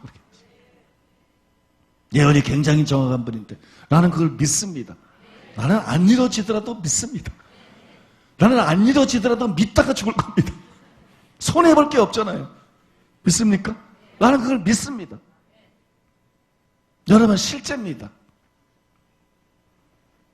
말씀을 뿌리면 열매가 맺혀집니다. 그게 여러분입니다. 사람들이 바뀌고 변화됩니다. 진리로 거듭나고 진리로 거룩해지고 변화됩니다. 여러분 우리가 또한 재정적으로 심으면 여러분 그것이 열매가 돼서 돌아옵니다. 저는 그것을 수없이 경험했습니다. 그리고 우리 교회에 헌금한 많은 분들 가운데 그런 간증들을 수없이 가지고 있습니다. 극적인 놀라운 축복의 간증들을 많이 가지고 있습니다. 사랑하는 여러분, 하나님의 말씀은 믿기가 아니에요. 하나님의 말씀은 진리입니다. 믿어도 됩니다.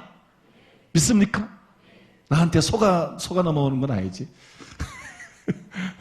아무튼 내 말에 설복이 돼도 됩니다. 여러분 하나님께 풍성하게 드리는 분 되시기를 예수님의 이름으로 축복합니다. 이제 결론을 말씀드리겠습니다. 여러분 하나님의 은혜가 뭔지 알으셨죠? 그리고 하나님의 은혜가 인생의 각 분야에 얼마나 필요한지도 아셨을 것입니다. 그러면 이제 우리는 그 은혜를 받기 위해서 은혜의 보좌로 나아가야 됩니다. 히브리서 4장 16절에 보면 그러므로 우리는 긍휼하심을 받고 때를 따라 돕는 은혜를 얻기 위하여 은혜의 보좌 앞에 담대히 나아갈 것이니라 이렇게 기록되어 있습니다. 하나님이 앉아 계신 보좌는 은혜의 보좌예요. 은혜 그러면 하나님이 은혜로운 분이에요. 그래서 은혜의 보좌예요.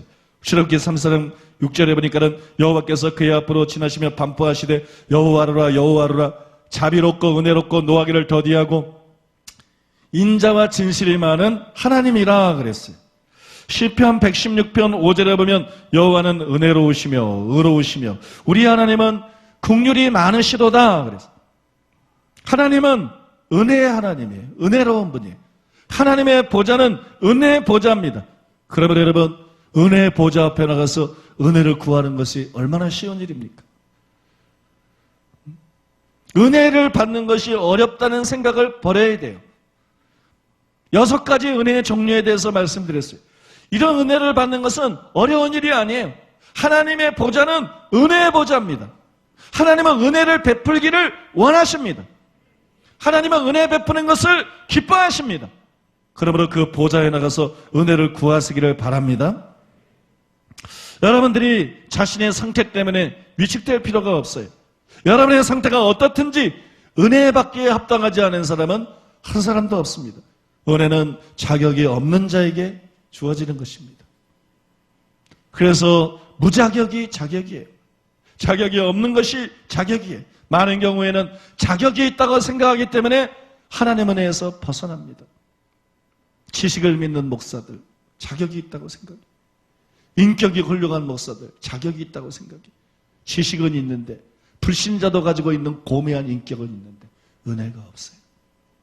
성령께로부터는 계시, 성령의 은사와 능력, 성령의 열매가 없어요. 자격이 있다고 생각하기 때문에 하나님의 은혜에서 떨어진 거예요. 그러나 우리는 자격이 없다는 걸 알고 하나님의 은혜로운 분이기 때문에, 하나님이 자비로운 분이기 때문에, 은혜를 기뻐하시기 때문에 우리가 그 은혜를 의지하고 나아가면 내가 자격이 없는 자지만 하나님이 나에게 은혜를 베풀어 줄 것이다. 이렇게 믿고 나가는 자는 은혜를 받습니다. 믿습니까? 은혜를 받기 위해서는 아무런 자격도 필요하지 않습니다. 은혜는 자격 없는 자에게 주어지는 것이, 하나님은 자격을 요구하지 않습니다. 그러나 하나님은 겸손을 요구하십니다. 너희는 자격이 없는 자들이므로 겸손하게 나아가라. 그럼 내가 기쁨으로 너에게 은혜를 베풀겠다. 물이 아래로 흐르는 것처럼 은혜는 항상 아래로 흐릅니다. 은혜를 구하는 것만으로는 은혜를 받을 수 없어요. 겸손한 자가 은혜를 받습니다. 겸손히 은혜의 보좌로 나아가는 자, 겸손하게 하나님께 은혜를 구하는 자, 그런 사람들은 누구든지 하나님의 은혜를 받습니다. 그럼 겸손이라는 게 뭐예요? 겸손은 그저 자기를 낮춰서 말하는 것이 아니에요. 그건 종교적인 쇼입니다. 그건 가짜 겸손입니다. 겸손은 자기를 아는 것입니다. 따라해 보겠습니다. 겸손은 자기를 아는 것이다. 더 구체적으로 말씀드리면 겸손은 자기의 지혜의 한계를 아는 것입니다. 많은 사람들이 지혜 때문에 교만해져요. 왜냐하면 그 지혜의 한계를 모르기 때문에.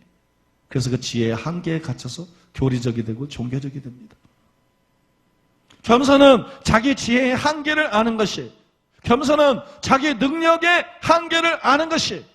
많은 사람들이 자기 능력을 믿어요. 그래서 큰 교회를 세울 수도 있어요. 그러나 회교도들, 동성연애자들, 불신자들을 구원하기에는 역부족입니다. 그게 인간 능력의 한계입니다. 자기의 능력의 한계를 아는 거예요. 겸손은 자기의 도덕성의 한계를 아는 거예요. 인격 가지고 안 된다는 걸 아는 거예요. 매너나 에티켓 가지고는 안 된다는 걸 아는 거예요. 성령의 은사가 절대적으로 필요하다는 것을 아는 것입니다. 자기 도덕성의 한계를 아는 것입니다. 그래서 주님께 엎드리는 것입니다. 솔로몬처럼 지혜 있는 아들이지만 지혜의 한계를 알기 때문에 지혜의 부족을 느끼고 하나님께 지혜를 구하는 거예요. 엘리사처럼 영감이 있지만 자기의 영감의 한계를 알기 때문에 하나님께 엎드려서 갑절의 영감을 구하는 것이, 이것이 여러분 성경이 말씀하고 있는 겸손이에요. 내 지혜나 능력을 의지하지 않고 하나님이 절대적으로 필요하다는 걸 아는 것, 성령의 도우심과 하나님 은혜가 내게 사활적으로 필요하다는 걸 아는 것, 이것이 겸손인 것입니다. 많은 사람들이 하나님이 교만한 자를 대적하시고 겸손한 사람에게 은혜를 주신다, 이 말씀은 수없이 들어봤어요. 그러나 추상적으로 이해합니다. 종교적으로 이해하고 이것이 진짜 말하고 있는 것이 무엇인지를 모릅니다.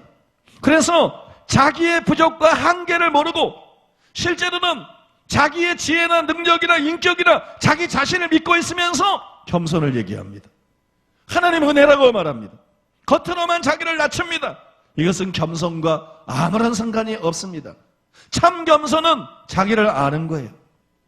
겸손은 자기의 부족을 아는 것입니다. 자기의 한계를 아는 것입니다. 나아가서 겸손은 인간의 본질을 아는 것입니다. 즉 인간으로서의 한계를 아는 것입니다. 인간은 하나님이 아니면 안 되게 지음을 받았습니다. 하나님의 은혜가 아니면 안 되게 지음을 받았습니다. 내가 얼마나 지혜가 있든, 얼마나 능력이 있든, 얼마나 인격이 훌륭하든 상관이 없습니다. 인간인 이상 우리는 하나님이 없으면 안 됩니다. 하나님의 은혜가 아니면 안 됩니다. 하나님의 은혜가 절대적으로 필요합니다. 이것을 깊이 인식하고 하나님을 전적으로 의지하는 것, 이것이 겸손입니다. 겸손은 나는 아무것도 아닙니다, 이런 말하는 거 아니에요. 이런 말장난이 아니에요. 자기를 알고 하나님을 전적으로 의지하는 거예요. 믿습니까? 그것이 참된 겸손입니다. 우리는 단순히 겸손하게 말하는 자가 아니라 그건 겸손이 아니에요. 우리는 단순히 하나님께 모든 영광을 돌립니다, 나는 아무것도 아닙니다, 이건 겸손이 아니에요. 우리는 단순히 겸손하게 말하는 자가 아니라 하나님을 전적으로 의지하는 자가 되어야 됩니다. 믿습니까? 하나님께 의존적인 사람이 되어야 됩니다. 그래서 모든 것을 자기 지혜나 능력이 아니라 하나님 은혜로 행해야 됩니다. 죄 짓는 것만 빼고 모든 것을 하나님의 은혜로 행해야 됩니다. 그래야 나중에 모든 것이 하나님의 은혜입니다, 하나님께 영광을 돌립니다, 이런 고백이 중심에서부터 나오는 것이고 진짜로 하나님 홀로 영광을 받으시는 것입니다. 믿습니까? 슬프게도 오늘날 많은 사람들이 자기 지혜와 능력, 자기 노력으로 하고는 하나님께 영광을 돌립니다, 이렇게 말합니다. 그런다고 하나님이 영광을 받는 게 아니에요. 그것은 말장난이에요. 그것은 가짜 겸손입니다. 처음부터 자기 지혜를 의지하고 자기 능력과 방법으로 하고 하나님의 개입이 없었는데 왜 하나님께 영광을 돌리는 것입니까?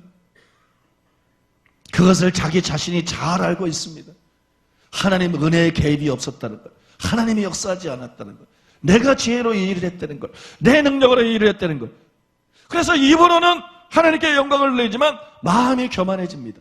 그리고 실제로는 자기가 영광을 받습니다. 우리는 입으로 하나님께 영광을 돌리기 전에 먼저 우리를 변화시키는 하나님의 은혜, 지혜로운 자가 되게 하는 하나님의 은혜, 능력 있는 자가 되게 하는 하나님의 은혜, 머리가 되고 위로 올라가게 되는 하나님의 은혜, 그 다음에 하나님께 즐거이 드리시는 하나님의 은혜, 이 은혜를 실제로 받아야 됩니다. 이 은혜를 실제로 경험해야 됩니다. 그래야 정직하게 그리고 진심으로 하나님께 영광을 돌리는 자가 될 수가 있습니다. 전에도 한번 말씀했습니다만 오래전의 일인데요, 우리나라의 한 초대형 교회 목사님이 목회자 세미나에서 강의하는 걸 제가 들었는데 저는 그분이 강의하는 걸 보고 충격을 받았어요. 물론 그분에게도 많은 장점들이 있지만 강의를 하면서 목회자들 앞에서 주머니에 손을 넣고 거드름을 피우면서 우리 교회는 워낙 크니까 몇 번이나 그러는 거. 나는 그 모습이 너무 충격이었어요. 그 교회는 큰 교회였어요. 조영기 목사님 다음으로 우리나라에서 제일 유명한 목사님이었어요. 굉장히 큰 교회였어요. 굉장히 유명한 목사님이었어요. 내가 그분이 하는 모습을 보면서 저분이 목사님입니까? 저분이 목사인가? 아니면 자수성가한 사업가인가?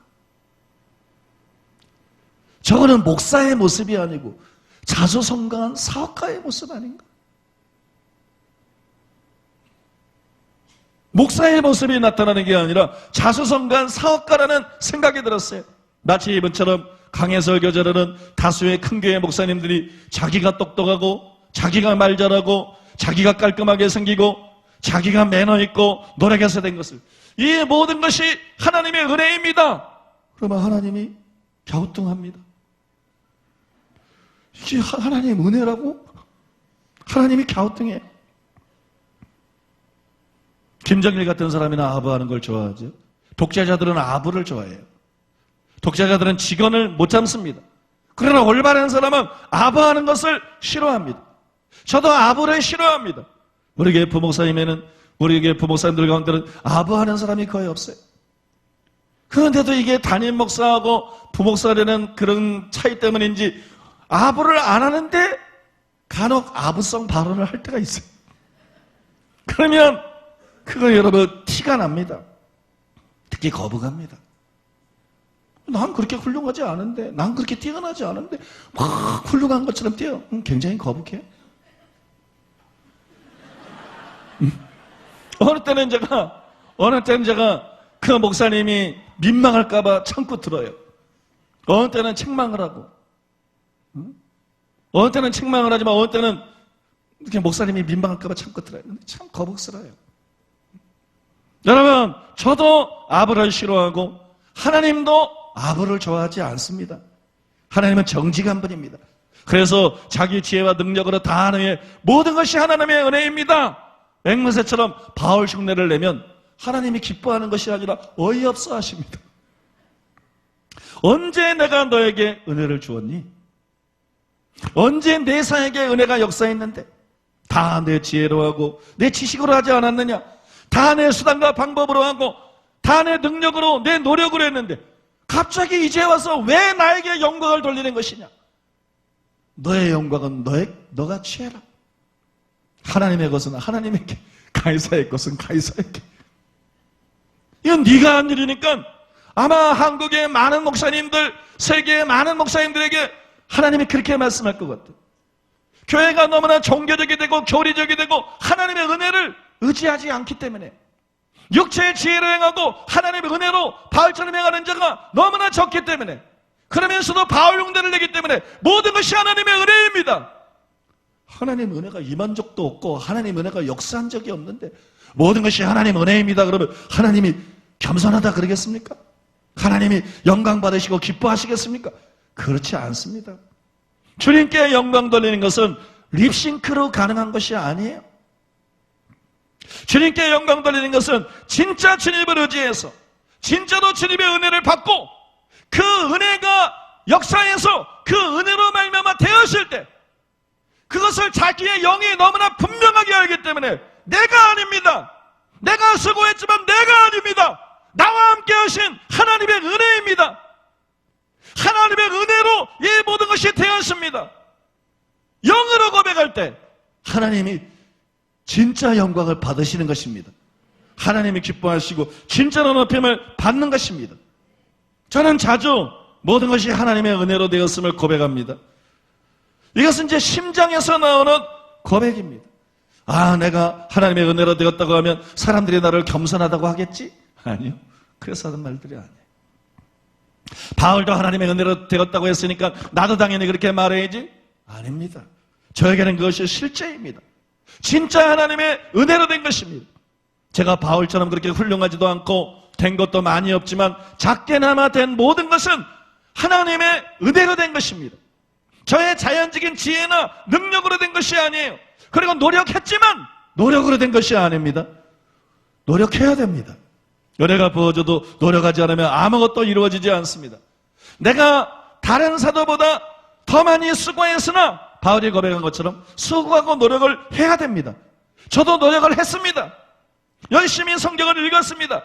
말씀을 깨닫게 해달라고 기도했습니다. 독서를 열심히 했습니다. 틈틈이 묵상하고 실험했습니다.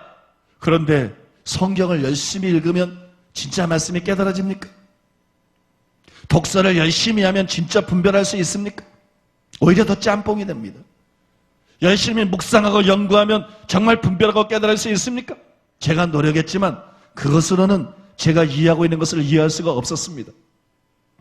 제가 노력했지만 그것만으로는 제가 분별하고 있는 것들을 분별할 수가 없었습니다.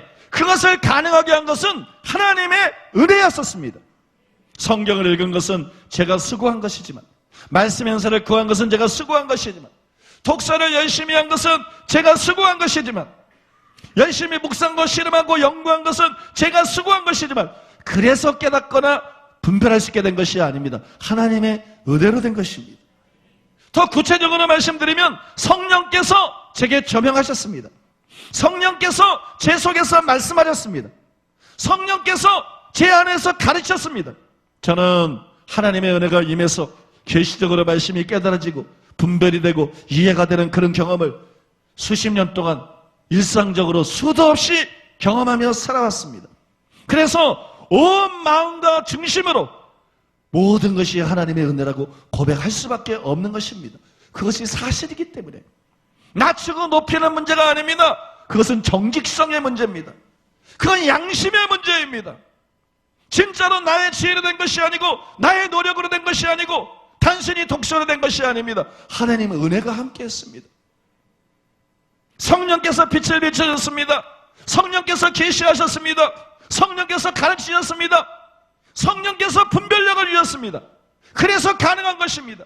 이건 양심상의 문제입니다. 그래서 양심적으로, 입이 아니라 마음으로, 온 영으로 하나님의 은혜입니다. 하나님의 은혜로 된 것입니다. 하나님 홀로 영광을 받으시옵소서. 저는 아무것도 아닙니다. 그렇게 고백할 수 있는 것이고 실제로 하나님께서 영광을 받는 것입니다. 어떤 목회자들은 지금 제가 말하는 것처럼 제가 받은 성령의 은사에 대해서 말하면 성령의 은사 자체가 하나님의 은혜인데 교만하다 그래요. 자기를 스스로 높인다고 공격합니다. 그러나 정작 교만한 것은 그들입니다. 그들은 교만이 뭔지를 모릅니다. 그들은 겸손이 뭔지도 모릅니다. 실제로 겸손하지 않았기 때문에. 겸손을 말로 자기를 낮추는 거로 착각하고 있어요. 아까 말씀드렸잖아요. 겸손은 말로 자기를 낮추는 게 아니에요. 그건 종교적인 쇼예요. 겸손은 자기를 알고 전심으로 하나님을 의지하는 겁니다.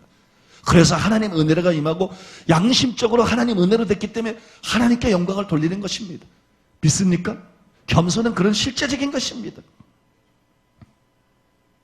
자기의 은사와 받은 은혜를 말한다 그래서 교만한 게 아닙니다. 그것을 인정한다 그래서 교만한 것이 아닙니다. 바울도 자기가 받은 은혜를 알았습니다.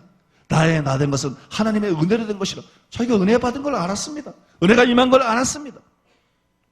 그 은혜가 특별하다는 것도 알았습니다. 에베소서 3장 1절에 5절에 보면 바울이 다른 세대에는 이걸 알게 하지 않았다 그랬어요. 자기에게만 알게 했다는 거예요. 왜냐하면 그는 토대적인 사도이기 때문에. 우리에겐 그런 은혜는 없습니다. 토대적인 사도이기 때문에. 다른 시대는 알게 하지 않았는데 나에게만 알게 했다. 우리에게만 알게 했다. 그 은혜가 특별하다는 것을 알았습니다. 그러나 그 자체가 교만이 아니었습니다.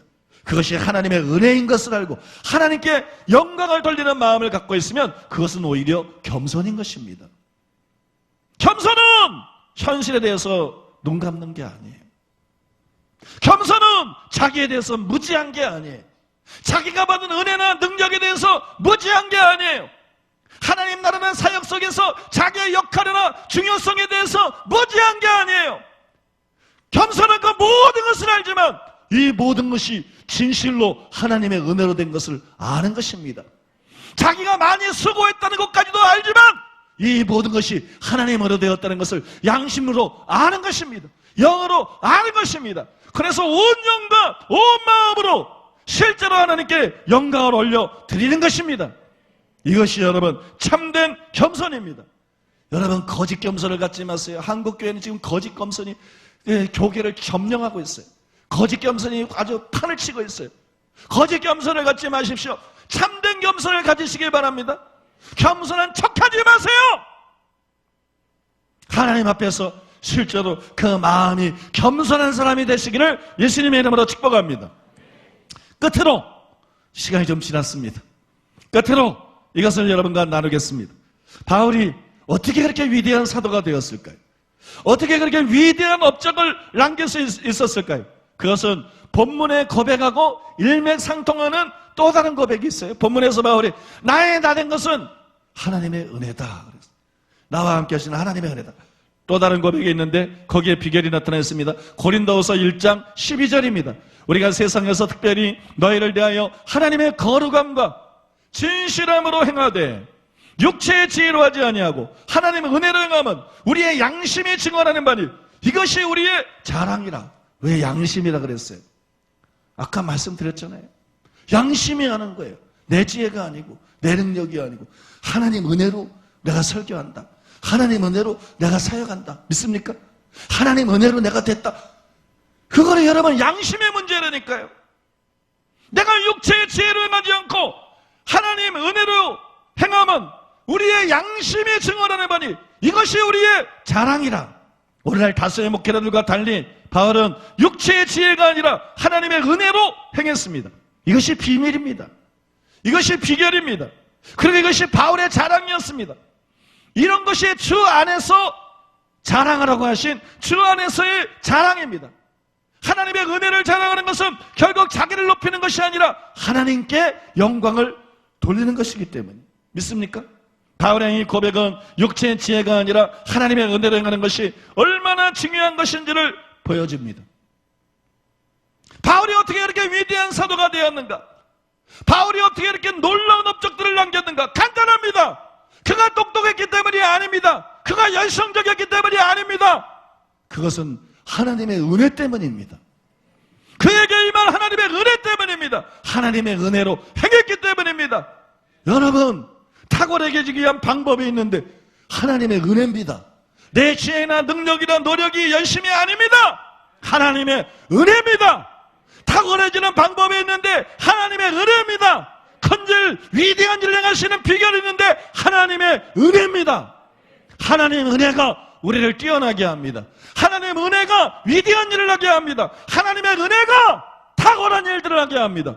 이걸 믿으십니까? 육체의 지혜가 아니라 하나님의 은혜로 행하는 사람이 되어야 돼요. 그건 여러분이 양심이 알아야 돼요. 실제로, 실제이기 때문에 육체의 지혜가 아니라 하나님의 은혜로 행하는 사람이 되어야 됩니다. 그때 탁월한 사람이 되고 그때 위대한 일들을 행할 수 있습니다. 이거를 아주 잘 보여주는 간증이 하나 있어요. 그거는 밥 존스 목사님의 코믹한 간증이에요. 코믹한 간증인데 밥 존스 목사님이 받은 코믹한 계시인데 그걸 여러분들에게 읽어드리고 잠깐 한두 마디 하고 오늘 설교를 마치겠습니다. 그거 읽어드리겠습니다. 밥은 미즈리즈 인디펜던스 출신의 선지자이다. 그의 영은 종종 들림을 받아 마치 실제 상황과 같은 경험을 하곤 한다. 대부분 그런 경험들은 교회를 향한 심오한 계시를 담은 비유의 형태로 나타난다. 아래의 경험도 그러한 비유 중의 하나로 중요한 메시지를 담고 있다. 밥은 영의 들림을 받고 주님과 함께 야구 경기를 관전하고 있었다. 주님의 팀과 사탄의 팀이 시합을 하고 있었다. 주님의 팀이 공격 중이었고 스코어는 0대0 동점이었다. 경기는 9회 말 투아웃 상황이었다. 주님과 밥은 계속 경기를 지켜보았다. 한 타자가 타석에 들어섰다. 그의 이름은 사랑이었다. 사랑은 투수의 초구에 방망이를 휘둘러 안타를 쳐 1루를 밟았다. 사랑은 결코 실패하지 않기 때문이다. 다음 타자는 믿음이었다. 믿음 또한 안타를 치고 1루로 나갔다. 믿음은 사람과 함께 역사하기 때문이다. 다음 타자가 타석에 들어섰는데 그의 이름은 하나님의 지혜였다. 사탄은 몸을 한번 크게 뒤틀며 초구를 던졌다. 하나님의 지혜는 공을 재빨리 분석한 후 그냥 흘려보냈다. 하나님의 지혜는 사탄의 유인구에 스윙하지 않기 때문이다. 원볼, 나머지 3개도 모두 볼이었다.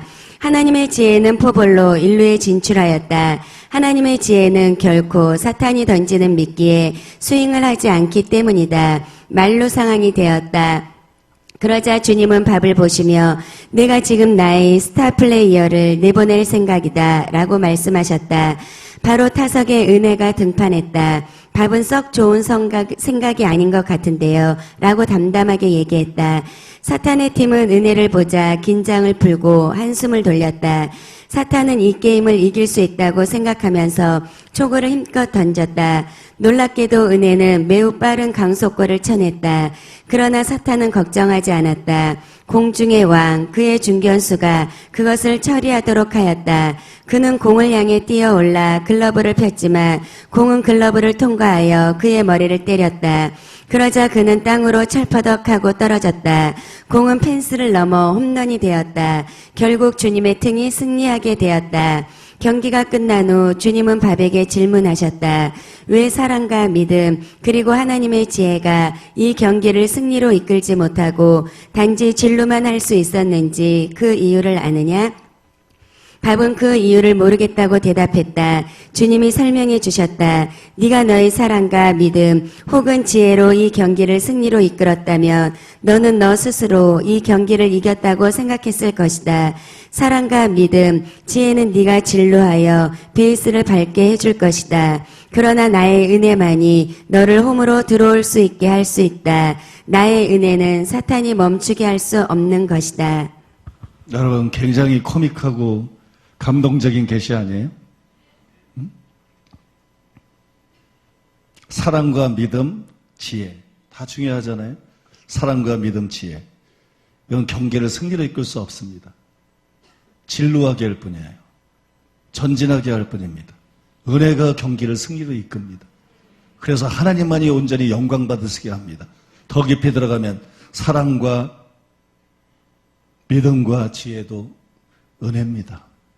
다 은혜로 된 것입니다. 근데 그것을 은혜로 된 것임을 잊고 있을 때, 그래서 하나님 앞에 철두철미하게 겸손하고 단순히 사랑에 많은 사람, 단순히 믿음이 있는 사람, 단순히 지혜가 있는 사람이 아니라 주님을 전적으로 의지하는 사람이 되지 않을 때 승리로 이끌 수 없습니다. 교회를 전진시킬 뿐입니다. 이건 굉장히 중요한 것입니다. 교회를 전진시킬 뿐이에요. 승리로 이끄는 것은 사랑이 있음에도 불구하고 겸손하고, 믿음이 있음에도 불구하고 겸손하고, 진리가 있음에도 불구하고 겸손하고, 그래서 주님을 전적으로 의지하는 자들, 그래서 하나님의 은혜로 충만한 자들, 믿습니까? 하나님 은혜로 충만한 자들, 지혜로 행하는 것이 아니라 하나님 은혜로 행하는 자들, 이런 사람들이 교회에 큰 승리를 가져올 것입니다. 이런 사람들이 믿음의 거인들이 될 것입니다. 이런 사람들이 바울처럼 위대한 업적들을 남기게 될 것입니다. 여러분, 바울처럼 큰일을 하시는 비결이 여기에 있습니다. 바울처럼 위대한 일을 하시는 비결이 여기에 있습니다. 그것은 하나님 앞에 겸손하고 자기를 알고 하나님을 의지함으로 하나님의 은혜로 충만하고 하나님의 은혜로 행하는 사람이 되는 것입니다. 그래서 어떤 업적을 남기든 어떤 큰일을 하든 아무리 위대하게 쓰임받든 사도 바울이 점점 겸손해졌던 것처럼, 사도 바울이 모든 영광을 진심으로 하나님께 돌렸던 것처럼 사람이 높아지는 것이 아니라 하나님이 높아지는 것입니다. 하나님이 영광을 바르시는 것입니다. 여러분, 이것이 비결입니다. 그러므로 그 은혜를 구하게 되시기를 바랍니다. 그 은혜가 필요합니다. 사랑만 갖고는 안 됩니다. 믿음만 갖고는 안 됩니다. 지혜만 갖고는 안 됩니다. 그 은혜가 필요합니다. 주님, 그 은혜를 부어 주시옵소서. 그 은혜를 부어 주시옵소서. 죄를 계시는 은혜를 부어 주시옵소서. 진리를 바르게 분별하고 이해하시는 은혜를 부어 주시옵소서. 병 고치고 귀신 쫓고 죽은 자를 살리시는 은혜를 부어 주시옵소서. 사도로 선지자로 복음 전하는 자로 목사와 교사로 쓰임 받으시는 은혜를 부어 주시옵소서. 세상에서 선거하고 머리가 되어서 자기 분야의 산을 자기 분야의 산을 정복할 수 있는 그 은혜를 부어 주시옵소서. 그리고 인세감을 극복하고 하나님께 즐거이 풍성하게 드릴 수 있는 그 은혜를 부어 주시옵소서. 그 은혜로 승리케 하여 주시옵소서. 그 은혜로 위대한 일들을 성취하게 하여 주시옵소서. 주님, 그 은혜를 부어 주시옵소서. 내가 모든 영광을 하나님께 올려드릴 것입니다. 모든 영광을 온 마음으로 온 영으로 오직 주님께만 올려드릴 것입니다. 그 은혜를 부어주시고 그 은혜로 나를 새롭게 빚어 주시옵소서. 합당한 자로 만들어 주시옵소서. 통성으로 기도하기를 원합니다. 7분 동안 통성으로 기도하겠습니다. 주님, 은혜가 우리 삶 가운데 필요합니다. 주님, 은혜를 이 시간 부으시옵소서. 주님, 은혜를 이 시간 우리 가운데 부어주시옵소서. 은혜로 된 사람, 은혜로 된 치유, 은혜로 된 사역, 은혜로 된 교회, 은혜로 된 부흥, 은혜로 임한 지혜. 주님, 주님의 은혜를 우리가 절실히 원합니다. 은혜를 받을 수 있는 심령 될 수 있도록 우리가 주님 앞에 엎드립니다. 주님, 주님의 은혜를 이 시간 부으시옵소서. 은혜가 우리를 변화시키고 은혜가 진리를 깨닫게 하고 은혜가 우리를 기적과 생명으로 인도하고 은혜가 우리를 하나님의 사람으로 자랄 수 있게 하고 은혜가 우리를 성공하게 하고 은혜가 우리를 주님 앞에 풍성히 드릴 수 있게 하는 진짜 은혜를 우리 가운데 부어주시옵소서. 받을 수 있는 심령 되게 하여 주시옵소서. 주님, 우리가 영으로 주님 앞에서 나의 다 된 것이 하나님의 은혜라고 고백할 수 있도록 주님, 우리를 깨워주시옵소서. 은혜의 자리가 우리의 삶에 있게 하여 주시옵소서. 주님, 사람의 능력, 사람의 지혜, 사람의 인격, 세상의 지식이 필요한 게 아니라 위로부터 내리는 은혜 속에 부어지는 권능, 지혜, 생명, 성품, 주님, 이것이 필요합니다. 은혜의 보좌 앞으로 나아갑니다. 주님, 깨어진 심령으로, 우리 한계를 아는 심령으로 주님 앞에 나아갑니다. 주님, 은혜의 폭포수가 우리 가운데 부어지게 하여 주시옵소서. 은혜로 기적이 일어나게 하여 주시옵소서. 은혜로 하늘의 지혜가 부어지게 하여 주시옵소서. 그래서 모든 결과가 있고 그 후에 세상도 모든 사람도 우리 자신도 이것이 진짜 하나님의 은혜였다고 영으로 더 깊이 바울처럼 고백할 수 있도록 우리를 깨우시옵소서. 우리의 마음이 낮아지게 하여 주시옵소서. 주님, 주님의 은혜를 받으면 받을수록, 주님의 은총이 이 마음에 임할수록 이것이 하나님의 은혜인 줄 알고, 이 은혜가 없으면 우리가 헛된 걸 알고 주님 앞에 엎드리게 하여 주시옵소서. 주님 앞에 엎드리게 하여 주시옵소서. 주님, 닉종이 너에게 보여주셨던 것처럼 마지막 때에 주님의 은혜로, 권능으로 그 은혜의 부어짐을 통해서 주님의 놀라운 일들이 있겠다고 말씀하셨는데, 그 통로로 하나님을 영화롭게 하게 되길 원합니다. 주수의 일꾼도 은혜로 일어납니다. 주님, 부어주시옵소서. 부어주시옵소서. 하나님의 은혜로 된 사람 될 수 있도록 부어주시옵소서. 은혜에 잠기게 하여 주시옵소서. 그 은혜가 우리의 인색함을 깨뜨리고 우리의 모든 탐심을 부숴뜨리고 우리의 교만 앞에, 하나님 앞에 교만으로 머리를 드는 것이 아니라 그 은혜 앞에 우리의 마음이 깨워질 수 있도록 우리의 심령의 은혜가 부어지게 하여 주시옵소서. 우리의 가정의 은혜가 부어주시옵소서. 주님이 이 교회를 은혜로 여기까지 이끄신 주님 은혜를 부어주시옵소서. 모든 것이 은혜로 부어지고 결국 승리케 하고 말로 엄도를 치게 하는 것, 그것이 하나님의 은혜입니다. 주님, 우리의 삶에 주님의 은혜가 전신이 필요합니다. 우리의 중심이 하나님 앞에 엎드리게 하여 주시옵소서. 은혜를 받을 만한 심령 되게 하여 주시고, 예수 그리스도의 보좌, 우리 하나님 아버지의 보좌 예수 그리스도를 의지해서 하나님 아버지의 은혜의 보좌 앞으로 오늘도 달려갑니다. 은혜 속에 거하게 하여 주시옵소서. 은혜 속에서 지혜가 부어지게 하시고 진리의 빛을 보게 하여 주시고, 은혜 속에 기적이 일어나게 하시고 죽은 자가 살아나게 하여 주시옵소서. 은혜 속에 암덩어리가 사라지게 하시고 창조적인 기적이 일어나게 하시고, 은혜 속에 공산주의자들이 이슬람권 이 세상에 보인할 수 없는 하나님의 영광이 드러나게 하소서. 은혜가 우리를 새롭게 합니다. 주님, 그 은혜 앞에 엎드립니다. 은혜의 보좌 앞에 우리가 나아갑니다. 주님, 은혜를 부어주시옵소서. 은혜 안에 자라게 하시고 은혜 안에 경건케 하여 주시고, 풍성한 주님의 은혜가 우리의 삶을 바꿔서 사람의 인격, 사람의 지혜가 아니라 주님의 성품, 생명의 주님의 지혜, 주님의 권능이 우리 가운데 부어지게 하여 주시옵소서. 그래서 시간이 가면 갈수록 바울 사자가 주님 앞에 엎드렸던 것처럼, 그리고 그 중심으로 주님 앞에 100% 나의 나 된 것이 하나님의 은혜로 된 거라고 고백할 수밖에 없었던 것처럼, 그는 은혜로 나아가게 하여 주시옵소서. 은혜의 자리가 주님, 우리의 중심이 있게 하여 주시옵소서. 주님 앞에 엎드립니다. 우리 한계를 고백합니다. 사람의 한계를 고백합니다. 우리의 지혜의 한계, 우리의 노력을 한계, 우리의 능력을 한계, 우리의 도덕성의 한계를 주님 보는 앞에 엎드립니다. 내려놓습니다. 주님, 임하시옵소서. 빛이 우리의 마음을 새롭게 하여 주시옵소서. 하늘의 것들이 부어지게 하여 주시옵소서. 하나님의 모든 은사들이, 각양 은사들이 지금 부어주시옵소서. 하나님의 각양 은사들이 은혜로 지금 부어주시옵소서. 주님, 일도 사도들, 주님, 그것을 구하기 전에 주님의 은혜로 우리의 심령이 녹아져서 주님을 사랑하고, 주님의 은혜 때문에 인색함이 깨어지고 탐심이 깨어지고 주님 앞에 드리고 주님을 섬기고 주님 앞에 다 드려도 주님 앞에 기쁨으로 나아갈 수 있는 그 심령의 변화를 주시옵소서. 주님의 영광에 손대지 않게 하시고, 우리의 마음이 시간이 가면 갈수록 은혜의 보좌 앞에 더 깊이 나아가며 젖게 하시고 은혜가 부어지게 하시고 부어지게 하소서. 지금 은혜를 쏟아부어 주시옵소서. 한국 땅에 필요한 것, 이 교회에 필요한 것, 주님 은혜에 필요한 것, 주님의 은혜입니다.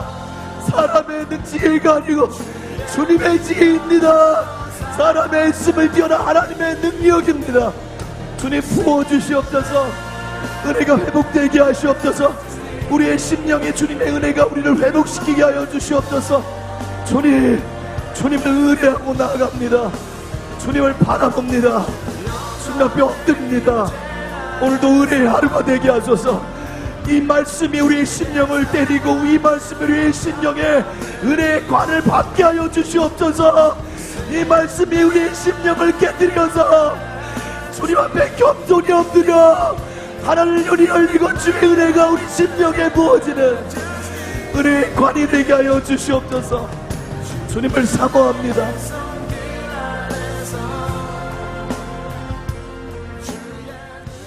예수님의 이름으로 기도합니다. 아멘.